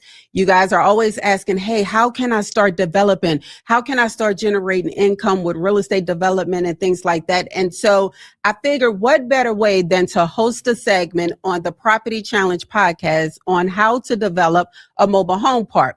Now, you can take these principles and you can apply it all the way across the board. Now, it'll have a little bit difference in regards to communities, but if you're looking to do something that's on a smaller level, such as a mobile home park, and sometimes mobile home parks can be done on a large scale as well, depending on your budget, this is probably going to be the best blueprint that you get on the internet to be able to get you started. So first and foremost, let's get into it. So I own several mobile home parks.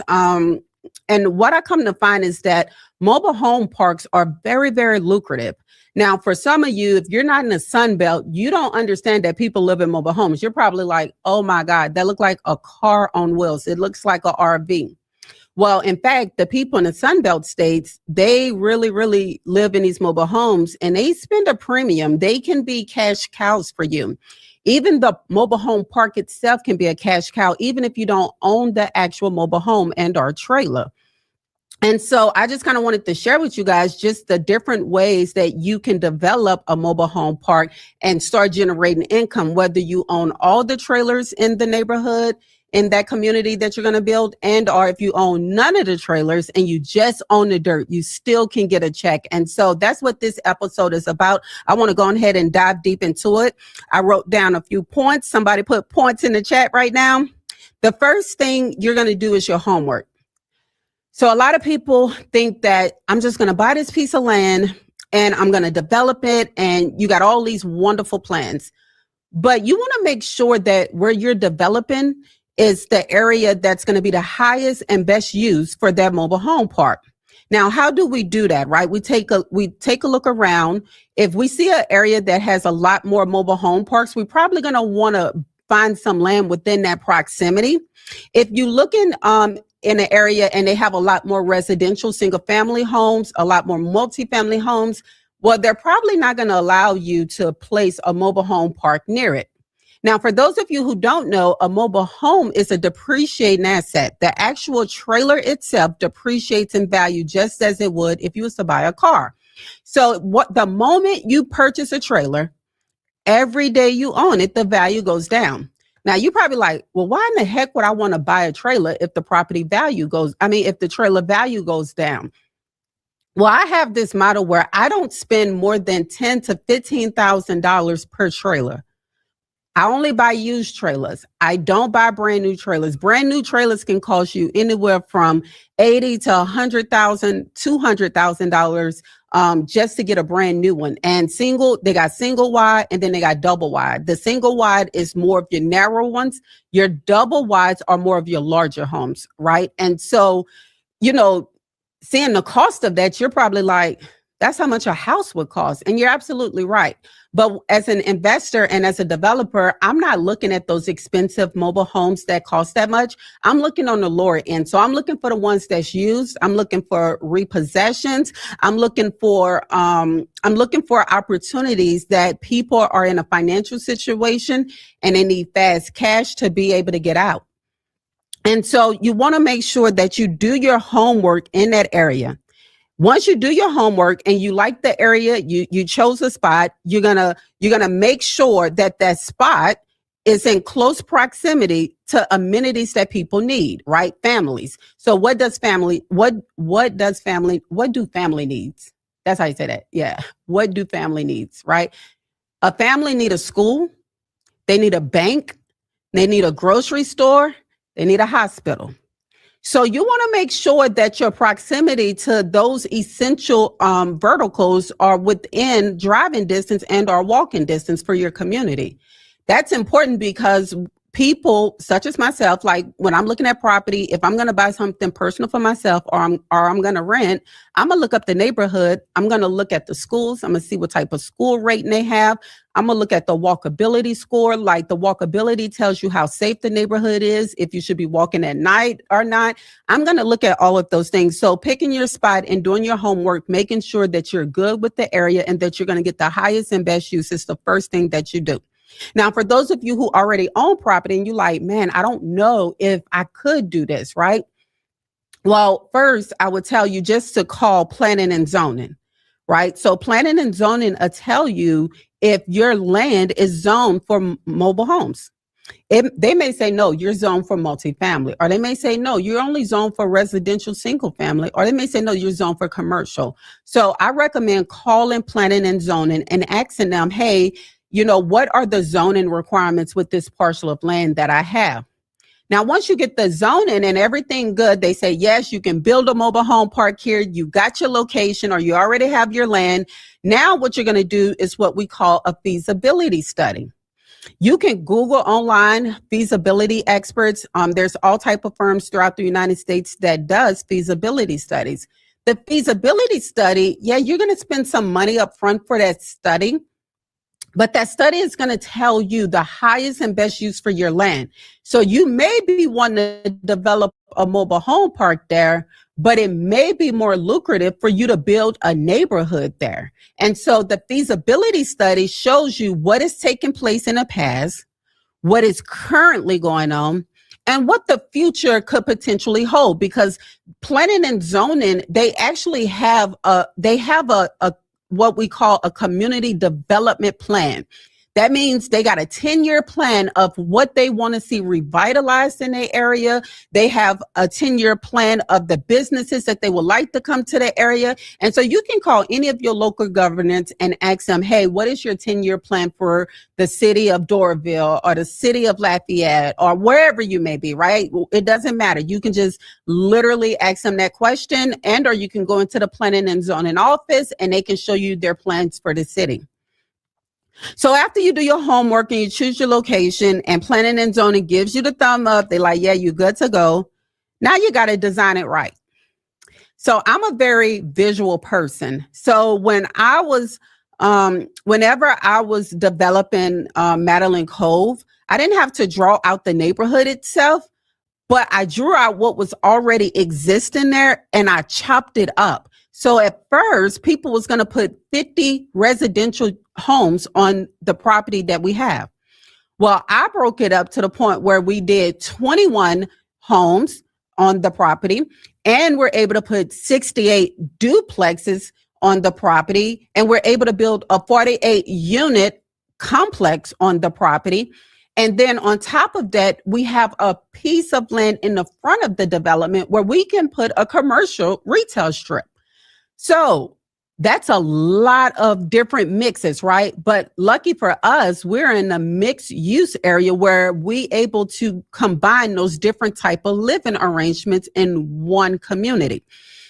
So whenever you're drawing it out, visualize it, have fun with it. Like, I did not know I was going to be able to create all of these different mixed uses in this neighborhood. But once I drew it out, I brought it to an engineer. And you would do that. You would bring your drawing over to engineering and say, hey, this is the land. I visualize having 5 roads in this mobile home community, or I visualize having 1 road in this mobile home community, or 2 roads, right? And then you put the names on the roads that you want to name them. You might want to name them after your children. You may want to name them after your grandparents or your parents or whoever it may be, right? So it is so much fun. That is my favorite part about development, is taking this blank canvas and drawing what I want to see come to life, and then bringing it to a civil engineer and them laying it out exactly how I drew it and saying, yeah, this could possibly work. And so while you're designing it right, you want to keep in mind to plan for all of your essentials, like your water, your sewer, your electricity, the internet. Like, your residence is going to need those basic amenities. And so you want to make sure you have that. In our area, we have what's called fiber. I don't know if you guys have fiber in your area, but you know, a lot of people like fiber internet more than they like the traditional internet with, you know, these larger companies that have been around for a while. So do your research, make sure you plan it right, you know, make sure you have, you know, the Bible says, write the plan and make it clear. So what you're doing in this step before you meet with the civil engineer is you're writing a plan and you're making it clear. Okay, that's all that we have to look at today, but we do have more people on the line, and we do want to hear from Imani and Brother Nate. So she said a couple of things that are really key. I know one of the things she mentioned is one, the lucrativeness of having a mobile home park or one of these communities. We know that our motivation isn't so much being lucrative or just the funds, but creating a safe place for our people. But part of creating a safe place for our people is ensuring that we have economy. And that just means that we have to have jobs for people. We have to have a way that people can take care of themselves, feel independent, and have a place to lay their head. So that's why having a line such as this, where we have so many people who have businesses, where we can have that type of economy and that type of exchange, which is what an economy has. And as well, another thing she said is, you know, how are you going to get people to move in? I think we have the best, we're in the best situation for that, because Black people are looking for Black spaces. Black spaces for them to live with their children, Black spaces where they can feel safe, and away from riffraff and racism, most importantly. So we're kind of at that time, but we do want to get hear from everyone else. And so we'll go to Imani, Brother Nate, and then add some of the wisdom and Miss Lady, because they just got on the line, and get some input as far as what we hear here. Do you think that something like a mobile home community will be a good step for us as we prepare for the exodus? Hey y'all, how y'all feeling? Doing good. How are you? All right, so you want me to answer the first thing first? Yeah. I'm sorry, I was in Costco. I heard y'all calling my name. I was like, oh man, I wasn't prepared to pay for everything. Everything was everywhere. But yeah, definitely it'd be a great idea to build a space for our people to live, have room and board, be in a safe space, man. It's crazy because even just going throughout life myself, I find myself, the scriptures say, don't grow weary of doing good. Mm-hmm. And that's one of the things that I'm trying not to do, because I'm telling you, man, my mind is changing about certain things, and I feel I'm not I don't want to be like that. I want to stay the same. I don't want to switch up on my love that I have. The little love I got left for the world. Yeah. I'm not saying the worldly people. I'm saying the world as far as just all of us, on earth. So I'm sorry, my mom calling me distracted. Yeah, so I think that would be a great space. Just thinking, out here where we are, they already have a few mobile homes, and yeah, they're predominantly Caucasian for sure. I only know a few people, but I don't know if you guys saw. I don't know where it was, but there was one video where the guys were in I don't know if they were soliciting or if he was just there in the mobile home, and then the people was trying to chase him out of the mobile home space. Yeah, the little black kid, and he's like, just like cowards, man. They would never do that in the community if it was multiple. You know what I'm saying? Yeah, for sure. They always try to catch us while we just cowards anyway. Yeah, so I and then just the feeling of and it's just happened so many times where I just remind people to lock their doors and when they're in the parking lot when I'm walking through. You know what I'm saying? It's like like the microaggressions is crazy. It's crazy. It's crazy. As soon as you say something, they backing out. It's like, you know what? I'd rather you just keep it real. Just keep it 100. You know what I'm saying? Don't be a coward about it. But anyway, but yeah. So dealing with love. You know what I'm saying? You you want to love on people no matter what. Dealing with each person individually, and judging them on their character. But it seems sometimes my daddy used to always tell me all the time. Caucasian people, they always look down on us and this, and I tried many times to prove him right. It's crazy because I went to school in Sonoma, right? And I've never witnessed racism in Sonoma at school. I say that. Looking back, of course, people look at me a certain way, but I've never like I'm talking. I was the first black prom king. It was only white people voting. You know what I'm saying? So clearly, it was different. But and I probably was the first person that some of them people saw that was black, like in person. So the attitude was, they probably was like, oh man, I feel stupid. Or my parents are stupid. They even telling us this. So I changed minds like that, even with some Asian people that I worked with that would tell me that they my stepdad told me not to talk to you at work. Yeah. You know what I'm saying? And what's crazy is, man, I was so nice to still just super duper loving. Like, man, say what you want to, as long as you don't touch me, we good. But super duper loving and cool, and then come back around. The guy they sat down and getting sick and coming back. Nobody really wanted him in the apartment. He asked me if I'd let him work in this apartment just to keep his medical and stuff like that. And I was like, yeah, it's good. You know what I'm saying? So, and that's the thing where the Lord say, make our enemies our footstools.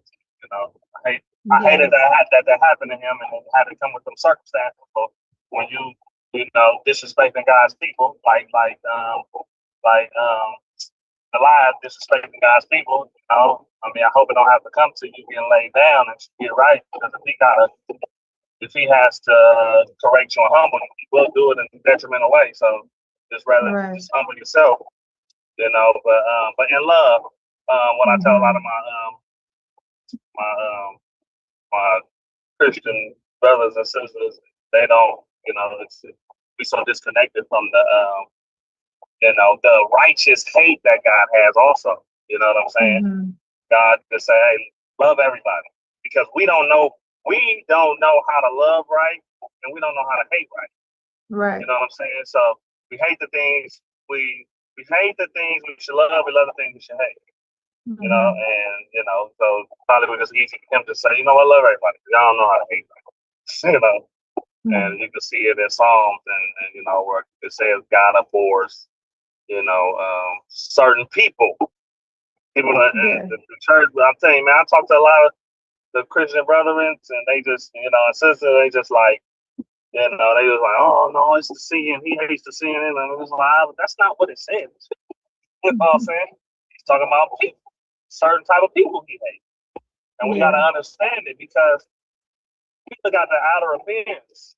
You can't really see the heart of people, directly. But God knows the heart of man.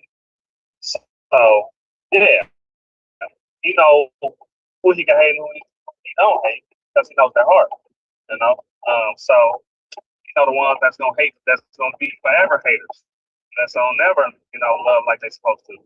So so I just try to love the right way, and going back to the four types of love: romantic love, brotherly love, parental caring love, and agape love. And understanding and all of that.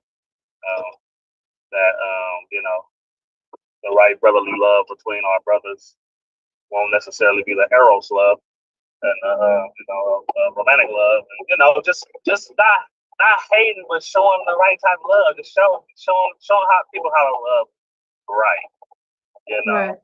and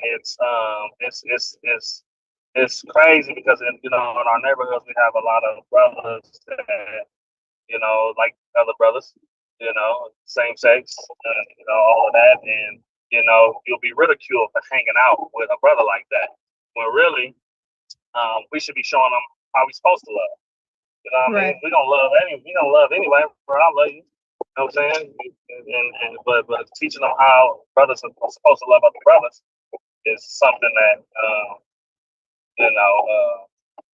would be great to do. But again, oh, you hanging with that brother? Oh, you must be the same way. You know what I'm saying? So it's hard for us to deal, in that type of love, but still, not being disrespectful or anything like that, and just loving our brothers and sisters what it's supposed to. And on the flip side, not always loving our sisters in a sexual way. Also, you know what I'm saying? Like seeing our sisters as sisters. The black woman is the most beautiful thing on earth. Sometimes I close your eyes. but yeah. So just on that love, just loving the right way. If you don't know the Lord, then you can't. Love is just a word, and then getting on to the business part of everything is so we were on the transitional, trying to work with the transitional homes and everything. We were on the line yesterday. I'm glad that I wanted to really with the person I told, Pastor was like, "Oh, has really called? Tell me I'm in trouble. You're not calling him, at the beginning." But I'm glad that we all on there because I know the value of you being there. So I'm glad that we were able to make that happen, and then the voting and everything. I think it's gonna be. I think all of the board meeting stuff will probably be challenging at first. I assume it'll be a little challenging because we don't have a whole squad yet. But I'm glad at least we got to vote on a few things yesterday. But hopefully our brother will be able to help in that realm of things. Being behind the walls and knowing brothers who are behind the walls that need the transitional home, and that it could be in love and prayer, and the brothers come in there. We could, if everybody be feel civilized and in and out. Giving them what they need for them to get with their families, and we have some testimonies and some stories, and putting that on IG, the real stuff that we can put on for the media to get to know, stuff like that we doing in Oakland, and it's in Oakland. That's the great thing, like that it's at home. So getting my brother to my brother's in Zimbabwe that do therapy with Stan. We gonna see what he can what we gonna do with that, and then whatever brothers that he might get. Hey, look, Ryan Coogler was at therapy. I don't know if you remember. Mila interviewed him. Congrats to him, and that's my dog. Like, oh man, the love, but man, dude, and he was a season ticket holder a long time ago. We was at Oracle, and yeah, man, the love was always there, man. So he, that's the homie. So I hope we'll be able to, get that going and get it flowing and everything. Tomorrow I'll be hooking up with Chalberto. Chalberto owns the North Star Studios in Vallejo. I'll send you that video and everything. Hopefully we get a lot of footage tomorrow, being rain and be going in for our song. Because I told him I wasn't gonna do it with nobody but him again, because he's small time studio guy, but he's pretty known.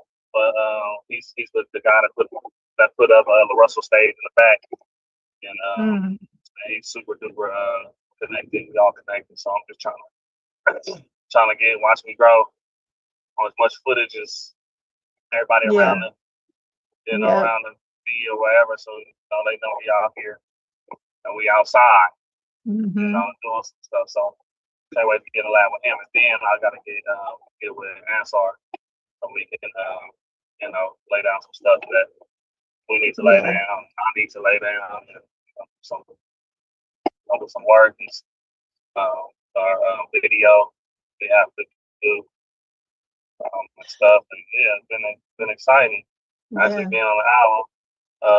And that flyer one of my friends had saw that I work with, and he plays the bass for Nauru. Oh, really? Yeah. Like, man, I know that dude right there on that flyer. I ended up talking to him. He getting playing bass, and that's just good, man. Music is therapeutic. Yep. My brothers need it. Dealing, like I said, dealing with the stuff that we deal with every day with the America I was just learning something. The America that we help create. Yeah. With the wars that we fought, and they didn't make for us. We are the rightful children of this land. Fight that we've done over here. Yep. The audacity for them to treat us the way they treat us is just asinine. That's true. Becoming very infuriating. But too infuriating. I've been thinking of my thoughts ain't been clear for these people. But yeah. So all love for everybody that spoke, and our brothers and sisters that's on the line, man. Thank y'all for sharing everything. One love. Yes, thank you, Imani. That sounds excellent. Yeah, it sounds really good. Watch Me Grow is such a great organization. that we look up to. Jamila's doing amazing work. You and Jamila are doing amazing work with Watch Me Grow. And yeah, having Watch Me Grow literally everywhere is gonna be important because childhood adverse trauma and experiences is something that so many people deal with. So yeah, and then in regards to the mobile home, I really don't know about a mobile home, but having a land and establishing it in kind of the same way, but having tiny houses or something seems more appealing. But we can go to Brother Nate. I know that you have some experience in that you can share with us, along with your input on the Jewel of Love. We do have two more people, so if everyone can keep it not short, but just be mindful of the time. So we'll pass the line to Brother Nate, if you're available.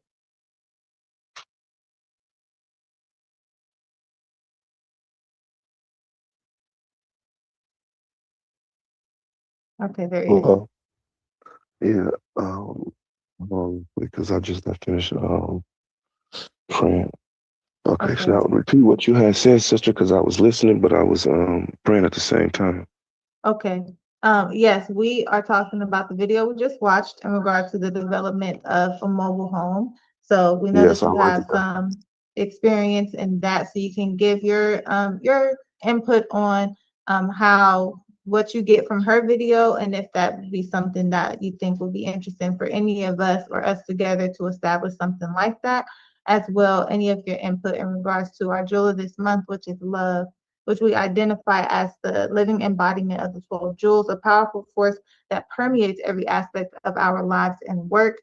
And just be mindful of the time because we have two more members we got to get to. So, okay, so just real quick. Assalamu alaikum. Okay, so real quick, I loved everything that the sister was building on, everything that she spoke on. I couldn't really critique anything because she was on point. So, from the information that she provided, it is conducive to our growth and development for what it is that we're trying to build for the foundation. If I could add any input in it, only thing that I could say is this. The programs that they have right now, specifically with starting the mobile home communities for residential, that's a good thing because it's nothing like buying land and then developing the land and building on the land, but making a safe haven for your family members and those that's of your nation. That's a good thing. If I was to start off first, what only thing that I would do is I would get the land and I would build on it, and then I would turn it into either transitional housing, or I would use it like we were talking about earlier, specifically to make money for it. The first property that I will go into will be for business, because one thing that you could do and you could generate income from those things is this. You know how like when you buy land and you build on it, sometimes you have other land that's like surrounded around the area that be for sale as well. You can get it and make it into a parking lot for a rest area. One of my friends who actually has a garage that he brought from some Asians that was in our community who went back over to Korea. They sold it to him for $50,000. You know how much money he told me he make off that every month just for parking? Wow. $20,000 every month residually. So there's multiple things that we could do. And then if I could add just one thing just to be mindful, we have to tap into our resources, right? Because you have brothers and sisters who make jewelry, who has like crafts that they could do. We can also use it for training facilities, for other things, for people who know that the SRs and the FOI that we do training. Like we can, it's so much. It's like my mind is just everywhere. What she just did, she gave me some more information. Now, just to fast forward, the other thing she was saying with love. To build on the aspect of love, I would come from a cosmic frequencies perspective. Only thing that I can say is this: everything that I heard today is beautiful. It moved me. It actually is making me want to write some things. So I'll just share with that. I think that the only way that we able to manifest the purest form of love is when we able to receive it as well. Because for some of us, I ain't gonna put everybody in that category. I'm gonna say me. because of certain things that happened to me, dealing with childhood trauma, it was kind of hard for me to embrace love, because everybody who ever used that word, excuse me, whoever used that word and said they love me, they misused and abused me as a child. So it was kind of hard for me to be receptive to that. But one thing that I can say is that when you lower your guards and open your frequency portals up to receive that love, when it fall on good soil, it take root and then it sprout, and then Allah subhanahu wa ta'ala get an increase, and it makes you able to be able to blossom and share your fruit with the rest of the world. Yes. So I That's thank right. you guys for inviting me. I thank you guys for giving me the opportunity to speak. I also I got a couple people who I'm gonna bring in. You know how we do. We each one reach one, teach one. They're also That's right. Muslims, and they love to be a part of it. So these are some more quote unquote black diamonds who has been formed under the pressure and fire of the refining press behind the wall. So I got some beautiful brothers that I'm gonna invite into the fold, if I can have your permission to do that. Yes, absolutely. Okay, for Absolutely. sure. That's what we want. Okay, thank you, sister. I appreciate you. God bless you. Yes, thank you, Brother Nate. Good teaching. Yeah, that's what we want to stimulate thought with these beautiful with these videos that we're watching, and then like everyone is saying, once we have that idea, like she said, write it down, have a clear plan, and execute it. And we also want to build on a solid foundation. We don't want our foundation shaky, and so that's why BUCU is taking our time with our bylaws, ensuring that our bylaws covers everything, that every rule, every law, every avenue that we need to cover, so that what we build on top of this foundation can last. Something like the pyramids. You see how the pyramids can stand throughout time. That's what we are building with BUCU. We don't want any disagreements, money falling out over any of those things to occur. And so we're ensuring that our bylaws are solid, that our what we're establishing is solid. BUCU University, our education platform, solid. Everything can be built on that solid foundation. And one of the roots of that is love, because we want to have a universal love for all of our people, to feel welcomed, to feel included, and to get something out of it. Go home with an increase. And once they leave from BUCU, or not leave from BUCU, but go out into the world and implement everything that they've learned. And so we're going to continue. I see Miss Lady. So I wanted to wrap up with the report on the survival. So we're going to go to Aunt Smith Wilson first, and then we'll go to you so that you can wrap us up with the survival tips, which is going to be important for us when we establish some land, because we want to do that independently. So we'll go to Aunt Smith Wilson first. Aunt Smith Wilson, if you can share with us your input on the land idea. I know you also contributed to Hereafter Farms and bought a parcel of land with Hereafter Farms. And so your input on kind of what that process is like, the idea of having something structured like a mobile home. And 144,000 has a land committee. That's right. So the land committee with 144,000, and kind of how you all have that structured, because we know that establishing a nation and a community we're a large nation. So having BUCU and 144,000 and Hereafter Farms, we're not trying to limit any of that at all. And so how are you all structuring the land committee, and what you plan to do with the funds, and as well your input on the beautiful jewel of love? So we'll pass the line to Answer Mother Wisdom. Yes, ma'am. All praises are forever due to the credit of my spouse, Prophet Muhammad, and his messenger, the glorious Messiah, Balaj Muhammad, working through all the spirit of truth, the Allah Master J, Jehovah, Yahweh, Jesus, whatever name anyone would like to worship him by. This is a very beautiful, powerful topic, and the connection. One, loving for your sisters and brothers what you love for yourself. When you build anything, on that of going to the root, we know that that's something that will grow. Going into as far as the tree of life. So that true, genuine love, being a part of the growth and development, that's where it goes into. It takes a community to raise a child. So we know that community and that village of the foundation of building on will be very powerful.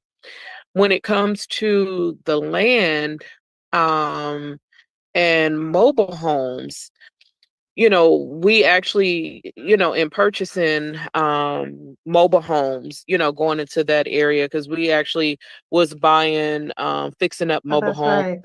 right. So in going into that, it actually had me to be, in the mind was like, I wish I would have got into that field before even buying a house, because I would have started there. Yeah. That's a good starter point, because of course, when people look at the mobile homes, some people frown down on it, but that's really, you can build and actually have that. It was actually a Muslim sister that had built a mobile home. It was, I think her unit was like a 6 bedroom that she had basically had like 3 mobile homes that she had put together, and it was and it was beautiful.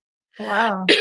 It was so beautiful, of her home, and inviting us into her home. And it was like one room was, full of like final calls, and we actually didn't even know that she was a Muslim when we had was going to meet with her.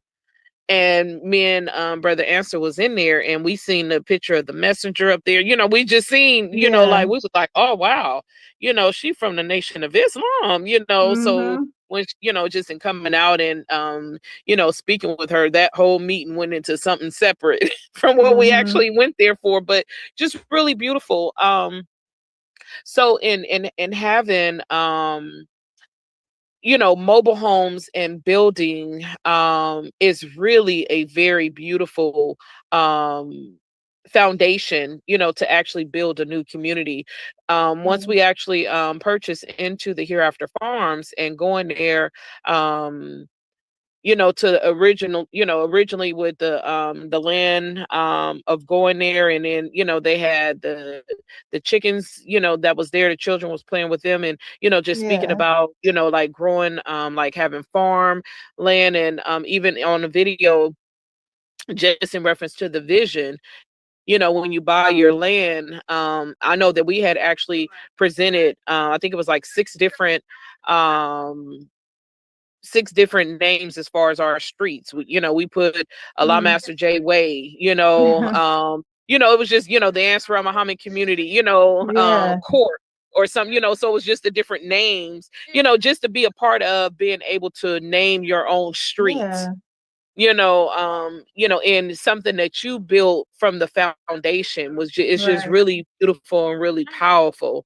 The creator Master Wallace from Muhammad and his messenger, the grace Messiah Balash Muhammad, working through the spirit of truth, the Allah Master J, and just being around, your true selves, looking around and just seeing, people that is striving, fighting in the way of righteousness, and being together, as it was in the beginning, so shall it be in the end. So overall, those jewels, of utilizing those Jews, keeping them Jews out front. And when you build on that, your foundation is strong. It's nothing that could move that foundation, once it's right. So, again, this is something that we are, have been a part of, for many years, continue to want to be a part of that, continue to build and expand, more with our community, our one mind, one body, one soul. And even the Allah Master J in our training, he actually was speaking of that, because we used to go down to the ranch and it was mobile homes that was there.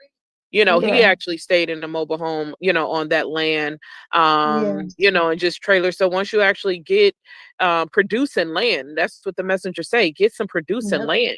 Once you get that and you build on that, and that is actually what is needed.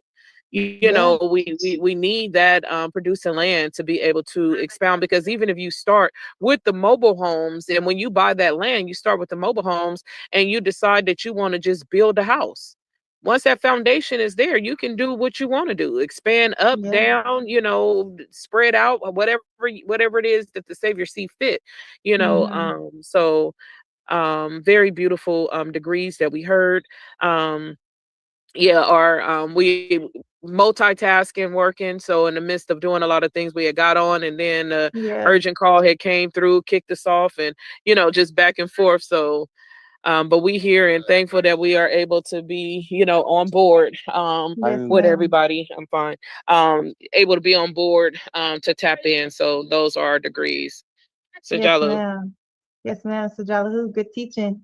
Good teaching. We're so blessed because we have so many people with such a wealth of information, and everyone having experience from one degree or another with this process of purchasing land, having land committees, getting involved in construction and producing, like SBA does construction, and we know that he can be a great asset to us as well. So that is good teaching. Okay.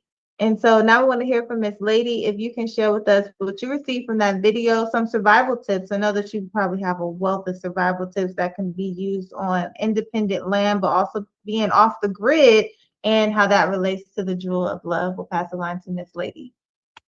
Greetings. Assalamu alaikum. Greetings. Wa alaikum salam. Yes. I came in towards the end of the woman speaking on the property. And so I am actually here to speak on emergency preparedness, but a lot of the things that I will speak on can be used towards the land. And then I would like to, at the end, speak a little bit on your subject of love and a couple of things that I've heard from the previous people just before myself.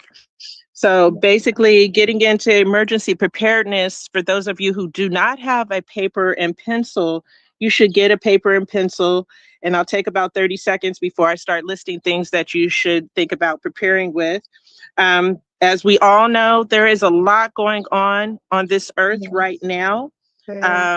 And being that there are so many things going on, we're not having traditional wars per se.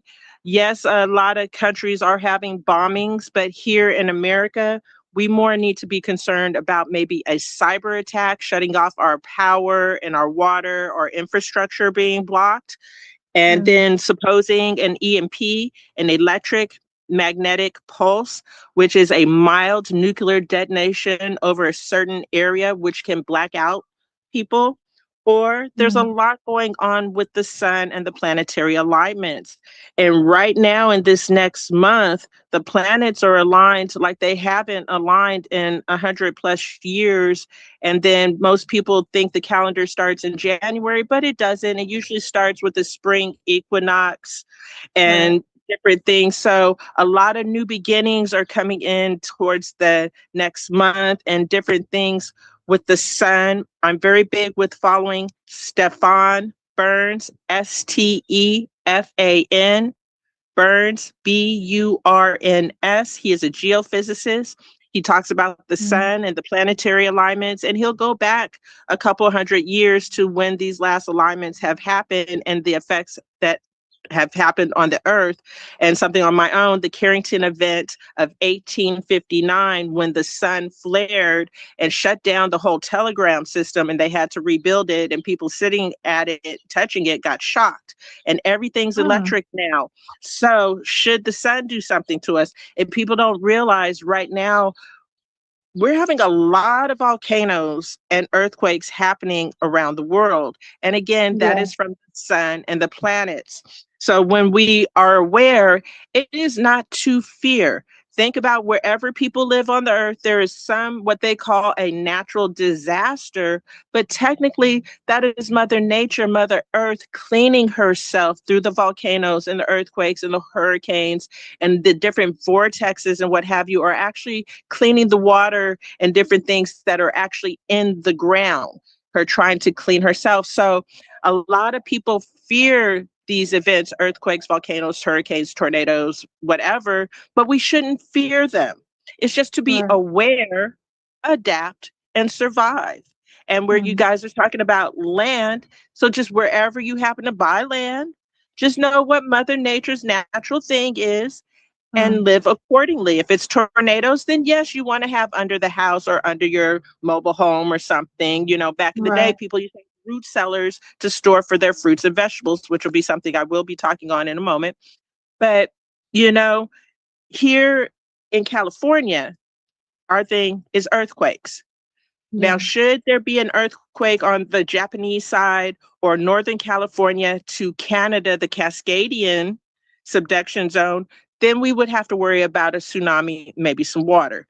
And there was that big Japan earthquake back in 2011, and the tsunami did come here to our coast. It mostly hit Santa Cruz, but that's still pretty close to home. So in your preparing for maybe an earthquake or a cyber attack, think about, should a big earthquake happen somewhere else, that water might come to us, and just be prepared accordingly. All right, so my main thing with emergency preparedness is FEMA and all the people say you should have 72 hours, which is 3 days. Me personally, I think you should have minimum 7 days a week. So you should have water. The best cheap water is Crystal Geyser. It's not tap water. It is still spring water. It's probably not the best spring water, but it's better than getting like an Aquafina or Arrowhead, which is just bottled tap water. And right now, Safeway, you can get 3 gallons for $5. So you go spend $20, that's 12 gallons. So with the water, you want a gallon per person per day. Then you need to think about, should you need to do some washing up or doing some laundry or needing water for other sources, have some bottles of already tap water. Just get some old gallon jugs of anything, the laundry, milk, whatever, and just to have some tap water for washing up, because you don't want to use your good drinking water for washing up, and you're going to want to stay clean. Cleanliness is next to godliness, but then we are God, so we want to be next to ourselves. Anyways, rice and beans. Someone mentioned to me about a year ago, liquid broth. Liquid broth brings 2 things for your dried rice and beans. You're using less water, and it's providing some flavor and seasoning to your rice and beans. Think about a variety of canned goods, whatever kind of meat you like. If it's some chicken, some lamb, some fish, there's varieties of different things. If people who happen to eat the other meats, more power to you. Have your variety of meats.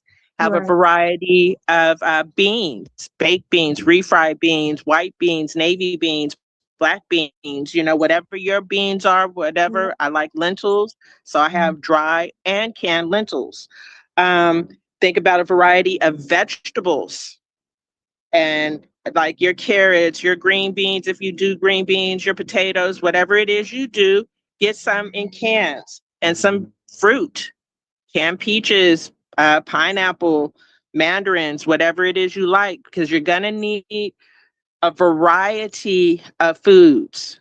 And you don't want everything to just be a basic, oh, I only have dry rice and beans. Okay. So then also in that, with your food preparations, you want to think about, how are you going to prepare your food? Most people think, okay, I have a camp stove. Okay, well, if you have your camp stove, that takes usually butane or propane. And if you're in the house and you're not trying to share with everybody, you're supposed to ventilate, which means open a window. You open a window, the smell of your food is going to go out that window. And for those who don't have food, they're going to be like, ooh, I smell food. Let me go over there. So in that aspect, think about when people have a buffet and they have those little chafing cans of fuel under the foil containers. Those can be 6 to 8 hours per canister. And they also, if you happen to go on Amazon, they have the little grill you could put on top of those little canisters and you can cook. Or there is UCO. It's a camp company and they have lanterns. And if you get the right lantern, it has like a little circular grill above it, and you can maybe put a steel cup or bowl or a can on top of that, and it can warm it that way as well. So you have to think about how you're going to cook your food. Also, back to the water. Should you not have stored water and you have to get water from another source, think about your aqua tabs. And they have basic ones, but then they have the ones that purify the bacteria, E. coli, and viruses. You would probably want to spend a couple dollars more and get the ones for the bacterias, E. coli, and viruses. If I remember correctly, you can get a pack of about 100 for under $30. Also on Amazon, they have it for 1 gallon worth of water or 4 gallons worth of water. And then if you happen to can spend about $300, these charcoal gravity fed water filters are pretty good, or old school where you have take an old plastic bottle, turn it upside down, put a piece of like a cotton material with the sand, charcoal, and some rocks, and maybe layer it with some more cotton fabric to help filter out the sediments and what have you. And that's one natural way, due to the charcoal, to clean your water. And then also bleach. What is it? Just natural unscented bleach. Nothing, bleach is natural, but the unscented, whatever, just the basic bleach. And I believe they said 8 drops of bleach per gallon. Let it sit for 30 minutes. Any of these purification tabs or bleach, you let it sit for 30 minutes. Or old school, put it on some fire, make sure it comes to a rapid boil. But if you're limited on your access of warming it to get a boil, think about purification tablets or bleach. If you have any pets, dogs, cats, or whatever, reptiles, whatever your pet is, have extra food put away for your pet. Extra gallons of water, especially if it's a dog or some cats, put away extra water for your pets too. You can maybe get away with some tap water for your pets if you have to, but a lot of us, myself, I have cats, so those are my furry family, so I might share some of my spring water, but if it's getting low, they're just getting tap water, but water is water. Then if you have children, small children, have extra diapers, formula, and baby food. You rather the diapers be too big than too small.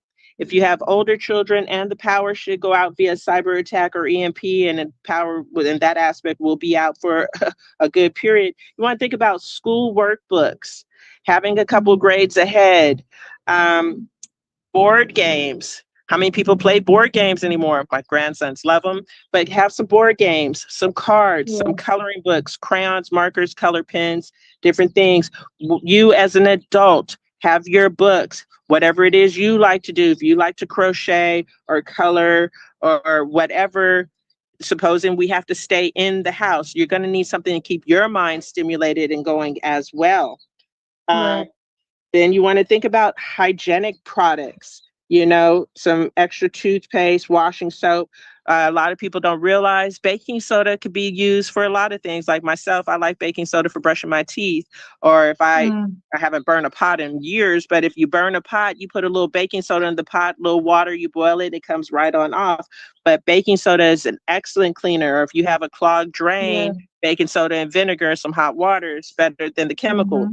But if it's a grid down situation where the power is out, any of your hygienic products, toothpaste, laundry soap, body soap, deodorant, you want unscented, because if the world should shut down, people's senses will get sensitive. They'll be sensitive to the light, saying, oh, down the street down there, I see some candlelight, or they have a lantern or something, or they don't have no food, they gonna smell your food, or they don't have any cleaning products, they're gonna smell you. And so one of my people said, keep your body clean, but then keep your outer jacket dirty, so the dirty jacket takes the scent away from your cleanliness for those who don't have, because unfortunately in a situation, yes, we want to be community where we can, but if we're in a situation where we're by ourselves or we're limited with our community and outsiders are trying to come in, we don't want them to necessarily know what we have. Unfortunately, self-preservation or community's preservation first. And then as far as lighting, think about, having some candles or flashlights with batteries. Anything solar is wonderful. A lot of people in their yards have those solar lights, and then when it gets dark, you have your pathway outside your house is lit up. Those are a great source of light. Should the power go out, stick them outside in the daytime and then bring them in. That way you don't have to worry about a lantern or a candle and fire, but yet still have some light. Let's see. I actually wrote stuff down today. Let's see. And say if you're by yourself or in your special community, you have to think about security, because those who don't have, they're going to want to come get. So think about machetes, axes, pocket knives. If you have solar power banks, your tasers, and anybody who's got the licenses or what have you for something larger and has that know-how and is comfortable with something larger, but you have to have security. Let's see, should it be an earthquake, know where your PG&E and water valves are outside. Because if the ground cracks and those pipes bust and it's your PG&E natural gas flowing up into the air, instant fire, house blowing up. Know where your valve is and turning that off. Before you turn off your water valve, if there's not a broken pipe, you want to collect as much water as possible in the house. Get every bucket, jug, whatever you can, and get water. People always also say, fill up your bathtub. Now take that bathtub to another level and you can get what's called a bathtub bob. It is a plastic container you put in the bathtub. It's the size of the bathtub and you can seal it shut because 90% of bathtubs the next day, half, if not all that water is going to find a way to drain out that bathtub. So think about a bath bob. They're about $35 on Amazon as well. And then once you finish, collecting all the water you can get in your home, if there seems like there's a danger, shut off your water valve. So that way, if anything's going on, and then once the power plants for the water shut down, who's to say that sewer water or water don't start backing up? So get the good water you can within those first few hours and then shut off your water valve so nothing backs up that you don't want. Let's see. As far as whether also should it's a cyber attack and the power goes out, everybody should have some money tucked away. If you just put $20 away every time you get paid, have it in ones, fives, and tens. Don't put away 20s, 50s, and hundreds, because should the power go down and you need to see about buying something from somewhere and they don't have no change, and it's only $10, but you really want it and all you got is $100 bill, you giving away $90. So think about having money in small increments, fives and tens. And if you just happen to put $20, $30 away, you start stacking. Before you know it, you have a few $100s. Put it away and don't count it in your budget. Once you put it away, you no longer have it unless it's emergency.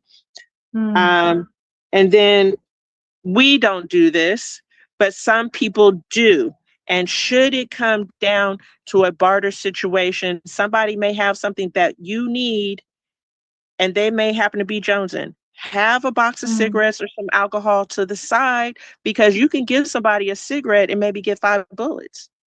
You can maybe give somebody a shot of alcohol and get something. You may need an extra blanket or something, but also though, with the alcohol, on clear alcohol, for people who do tinctures for if the power goes down and we're growing our own vegetables and herbs and medicinal plants to make tinctures, that alcohol can come in handy for making your tinctures or for a barter situation. There's no harm in having it for when we're trying to make medicines. So, I myself, I'm not a drinker, and I don't have anything, but I still think of it in the back of my head for the tincture or barter situation. Okay. And then always remember another thing with water. Should people evacuate or leave, or there's a business unoccupied, 10 gallons of water, the water heater. Go to people's water heaters to vacant places. You can get about 10 gallons worth of water. You don't want the last, say, 2 inches at the bottom of the water heater, because any dirty sediments, because if people don't have their water heaters cleaned every year, how many of us know to clean it every year? I just learned this a couple months ago myself. So the last 2 inches of the water you do not want. And back of toilets, that water is clean, provided the people keep the back of their toilet clean and it ain't all moldy. That's still, or, you have your purification tablets if it's down to that, and that's the only water left. Also, it's always important to remember to have the skill over the tool. You can have a tool, but if you don't know how to use it, what good is that tool? But if you have the skill and the knowledge, you can make the tool you need. Let's see. Uh, when it comes to planting and buying your plant seeds, you want to get non-GMO or heirloom seeds, because as they grow, they will produce seeds. And as you were speaking a few weeks ago about Monsanto, we don't want any Monsanto plant seeds that are most people don't know. Monsanto is the company that makes Roundup, pesticide, and fertilizer. And in the back of my brain, I always wonder, are they putting pesticides and fertilizer in the Monsanto plant seeds? In addition to that, they don't produce seeds. And then if their pollen falls into somebody else, whole different thing. And for people who don't know, Bayer bought Monsanto. Go back and do your research of Bayer. They go back to Nazi Germany and a lot of evil that they have done. And also, if you have any kind of backyard or windowsill, start planting your seeds now. And this is the time to start planting seeds. I'm starting my seeds in this past week now. Start planting seeds, especially if you're a first time, because we have to learn by trial and error. You don't want to wait until the power goes out and you're reliant on that garden and you don't know what you're doing. So start experimenting with the garden if you don't already know. And when you do your garden, fruits and vegetables, herbs, because you want your rosemary and your sage and your thyme, and you want to have some seasoning in your foods, and then definitely medicinal plants. You want to have your comfrey, your mullein, your ashwagandha, your turmeric, and a lot of plants that are growing in our neighborhoods and people call weeds, 80% of them are medicinal plants or edible. But of course, Big Pharma doesn't want us knowing that they're medicinal, because they want us on their pharmacy, take this pill, side effect, now take this pill, side effect, now this. Like for instance, a dandelion, you can eat the flowers, the leaves, and the roots. So, and then also when it comes to your beans, peas and sunflower seeds, your lentils, different things like that. When you buy fruits and vegetables in the plastic, keep those plastic containers, put a small layer of soil, put those seeds, and as they sprout up in 7 to 10 days, only 7 to 10 days, when the shoots get about 4 inches, 5 inches, you clip them and you have some microgreens, you have some greenery to go with your canned goods, and yet they are full of nutrients, and you can clip them 2 or 3 times before you discard them. And once your first ones are sprouting or weakened, start your next set and just keep it going. That's something you can do right now. And, that's something great for the children. They want to plant and be one with the earth. That's something you can do and be fun to do. And like my one grandson, he loves the microgreens. When we hit the farmer's market, like we were earlier today, he loves the microgreens. The other one, he doesn't, but the one he does. Let's see. So start your gardens now. Then with the property, I'm leaving. Oh, I do have one more thing. I've been doing some research recently in this last week, 2 weeks. It's come up where copper and zinc. I have to find the video and I will see about sending it. Now I have your number now that you sent me the link and not via the brother. But copper and zinc can be used for 2 things. It can be as a water purification. You leave it in the water for so long, and the bacteria and stuff will connect to the copper, but it's a way it can clean the water, and then back with the Tesla era and everything, free energy. I'm learning also that this copper and zinc and water in the soil can produce electricity.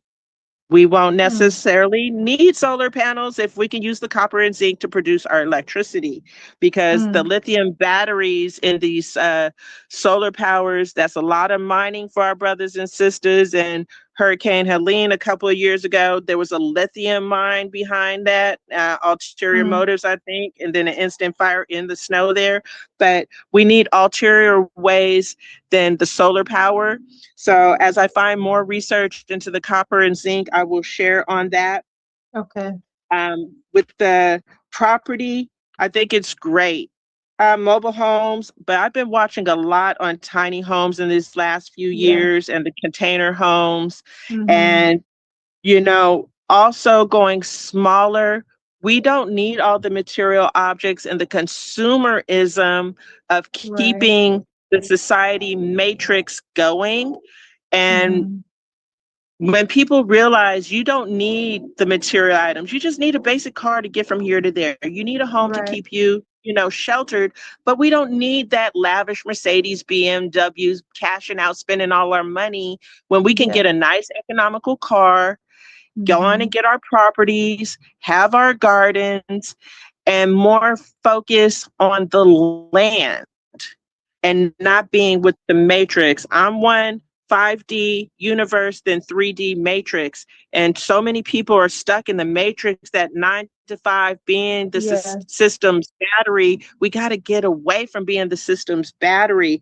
But I really think the idea of the smaller homes and having land and using that land to have animals and chickens and goats, and that's more than a big lavish house in my mindset. And then with that, love. You know, we are all a part of the universe, and we have to connect with the universe and remember that we have to love ourselves. Until you love yourself, you can't really love somebody else or allow somebody else to love you. So focus on loving yourself. And then when you do love somebody else or somebody else is loving you, don't have conditions to it. Love should be unconditional. You know, that's right. Like we have people, family members in our lives, they may do things we don't like, but that's their life. And because they're doing that, we can't stop loving them. We have to still love unconditionally. As the one brother said, he may have some gay friends and people want to be like, oh, because you're hanging out with gay, that means you're gay. No, you do what you do in your room. I do what I do in my room, but we can still be friends and have love for each other. And that's where, unfortunately, society and the matrix has too much divide and conquer. Is, you know, already ethnic, sexuality, this or that. We are human on the planet Earth. We need air and water. Yes, we need to have our different groups of people. Blacks and Hispanics are here or there because we have different culture. But in the end, we are still human. And as the other brother said, frequency. I'm a big energy frequency. Me, you can be an alien pink with green polka dots. If your frequency and energy is right, I'm cool with you, you know. But again, we do have different of culture. So, you know, hey, we can be cool, but you ain't necessarily gonna be in my community. But you know, but don't judge a person because they're gay, they're white, they're this or that. Judge them on their energy and frequency, because every now and then we do need someone outside of our community to go be that person that we can still trust to maybe go do something for us that we can't necessarily do. So don't always cut somebody off because they are something different, but they don't necessarily have to be, you know, I think most of you get what I'm trying to say on that. Remember, where possible, we are gods and goddesses. We are. And we are our own manifestation. Remember, I am in the here and now. I was just watching a different video that was reconfirming, and I really like the way he spoke it. I will share this with you as well, so you can dissect it and bring it to your community how you would like it. An example, if you're saying, I'm tired, I'm broke, you're putting it out there, I'm tired, I'm broke. Think, I'm healthy. I am, I have my wealth. I am with love. I am with family. I am with health. But think about the I am in the current and now. Be the beacon of light, 5 miles of light, and pass that beacon on compared to just a 5-block beacon of darkness. And with light and awareness and consciousness and community, we can overcome. As somebody also mentioned, what was good is now bad, and what was bad is not good. And so we have to discern through these changes what is actually good. Just because somebody else is saying it, you know, how the terminology, people are saying, I'm a savage. I'm thinking, what? You a savage?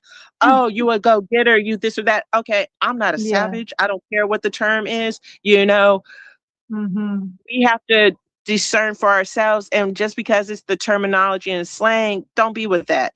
Because people forget words are spells, and we did not create the language. And when we know certain words, like me personally, I don't say hello because I'm not going to wish somebody an infinity of hell. Hell and the O, infinity of hell. No, not in my vocabulary.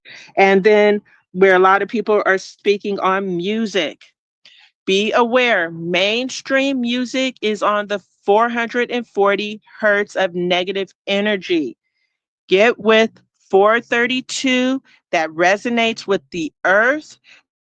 They've done studies with the music, with sand and water and geometric figures start moving with the sounds of 432 hertz music. And with healing, 528 hertz helps with healing, and 963 hertz resonates with the God. And when we realize that music has certain frequencies as well, and that they are programming to get us into a negative vibration, bring yourself back. Tailwinds is really good. Something I like, and it's very calming. Forbidden knowledge, the number 4 with bitten knowledge. He's Billy Carson from Ancient Aliens, whatever. He does a lot of 432 hertz music. Check out Donnie Arcade. He has a lot of 432, but he also speaks about us being with the aliens. I'm with that, but for those who aren't, it's okay. But we have to be conscious where they say you are what you eat, you are what you ingest. Not only what you eat, what you watch, and what you listen to is very important. So with that, I know I was last and I'm getting long, but I wanted to touch on what everyone else said, and I actually took notes so I remember where I was going. But on that, till next time, I hope people wrote stuff down, and remember, let's pass that beacon of light and stay with the light. Don't fear. Fear leads to the matrix of keeping us enslaved. Be aware, adapt, and survive. Assalamu alaikum. Wa Thank you, Miss Lady. That was excellent. We love that report so much, and we love receiving that. And we really want everyone, like, even, you know, every time that you're able to get on to share with us this report, because it's the information that people need to know. And just like what everyone shares, we're coming to that time. For example, Cuba. Because the United States blockade, Cuba's electrical grid has completely shut down. And we know that this is unjust actions by the United States of America, but people in America are far too comfortable in thinking that that could never happen on this land. However, you know, when you see those things happening elsewhere, you just have to begin to be prepared, because the United States evil will return to it. So we have to be prepared as we get ready for Exodus. And Miss Lady, help us with that. Absolutely. So we're so thankful. Before we exit the line, we want to know if anyone else has any brief input, or questions, or anything that you would like to share before we exit the line. Yes, thank you, Sister Francine. Okay, so we're going to be on the line tomorrow morning. Oh, and Scott? Oh, yes, just real quick, permission to speak? Yes, sir. Permission granted. Just real quick, everybody on the line, as Heston had said earlier, exemplifies that jewel of love. And when we think of the 12 jewels, they're put in a particular order: knowledge, wisdom, and understanding, freedom, justice, equality. food, clothing, and shelter, and then love, peace, and happiness. And so the aim of those earlier stages is 4 stages of 3, and the aim is to get to that final 4th stage. And we talked about that number, that pi, that universal constant. That's what we exemplify. That's what we just experienced, and everyone sharing and exchanging, and that's how we grow. That's how we evolve. That's how we attain rebirth, and it's just so beautiful. I wanted to say to Austin, one of the things, and he's always pushing. I don't know if he's still on the line. To give back to the mother, who and he just exemplifies that. However, I wanted to say, as we get ready with our music project, and when Heston first came, he said, I do East Oakland music management when we first got back in contact. And he said, yeah, man, if you have any kind of little love offering financially and stuff, I could help out, with you and your son's thing. And I said, well, I don't have the finances for it right now. And then he let us know how he operates. He said, man, I really operate more so on love.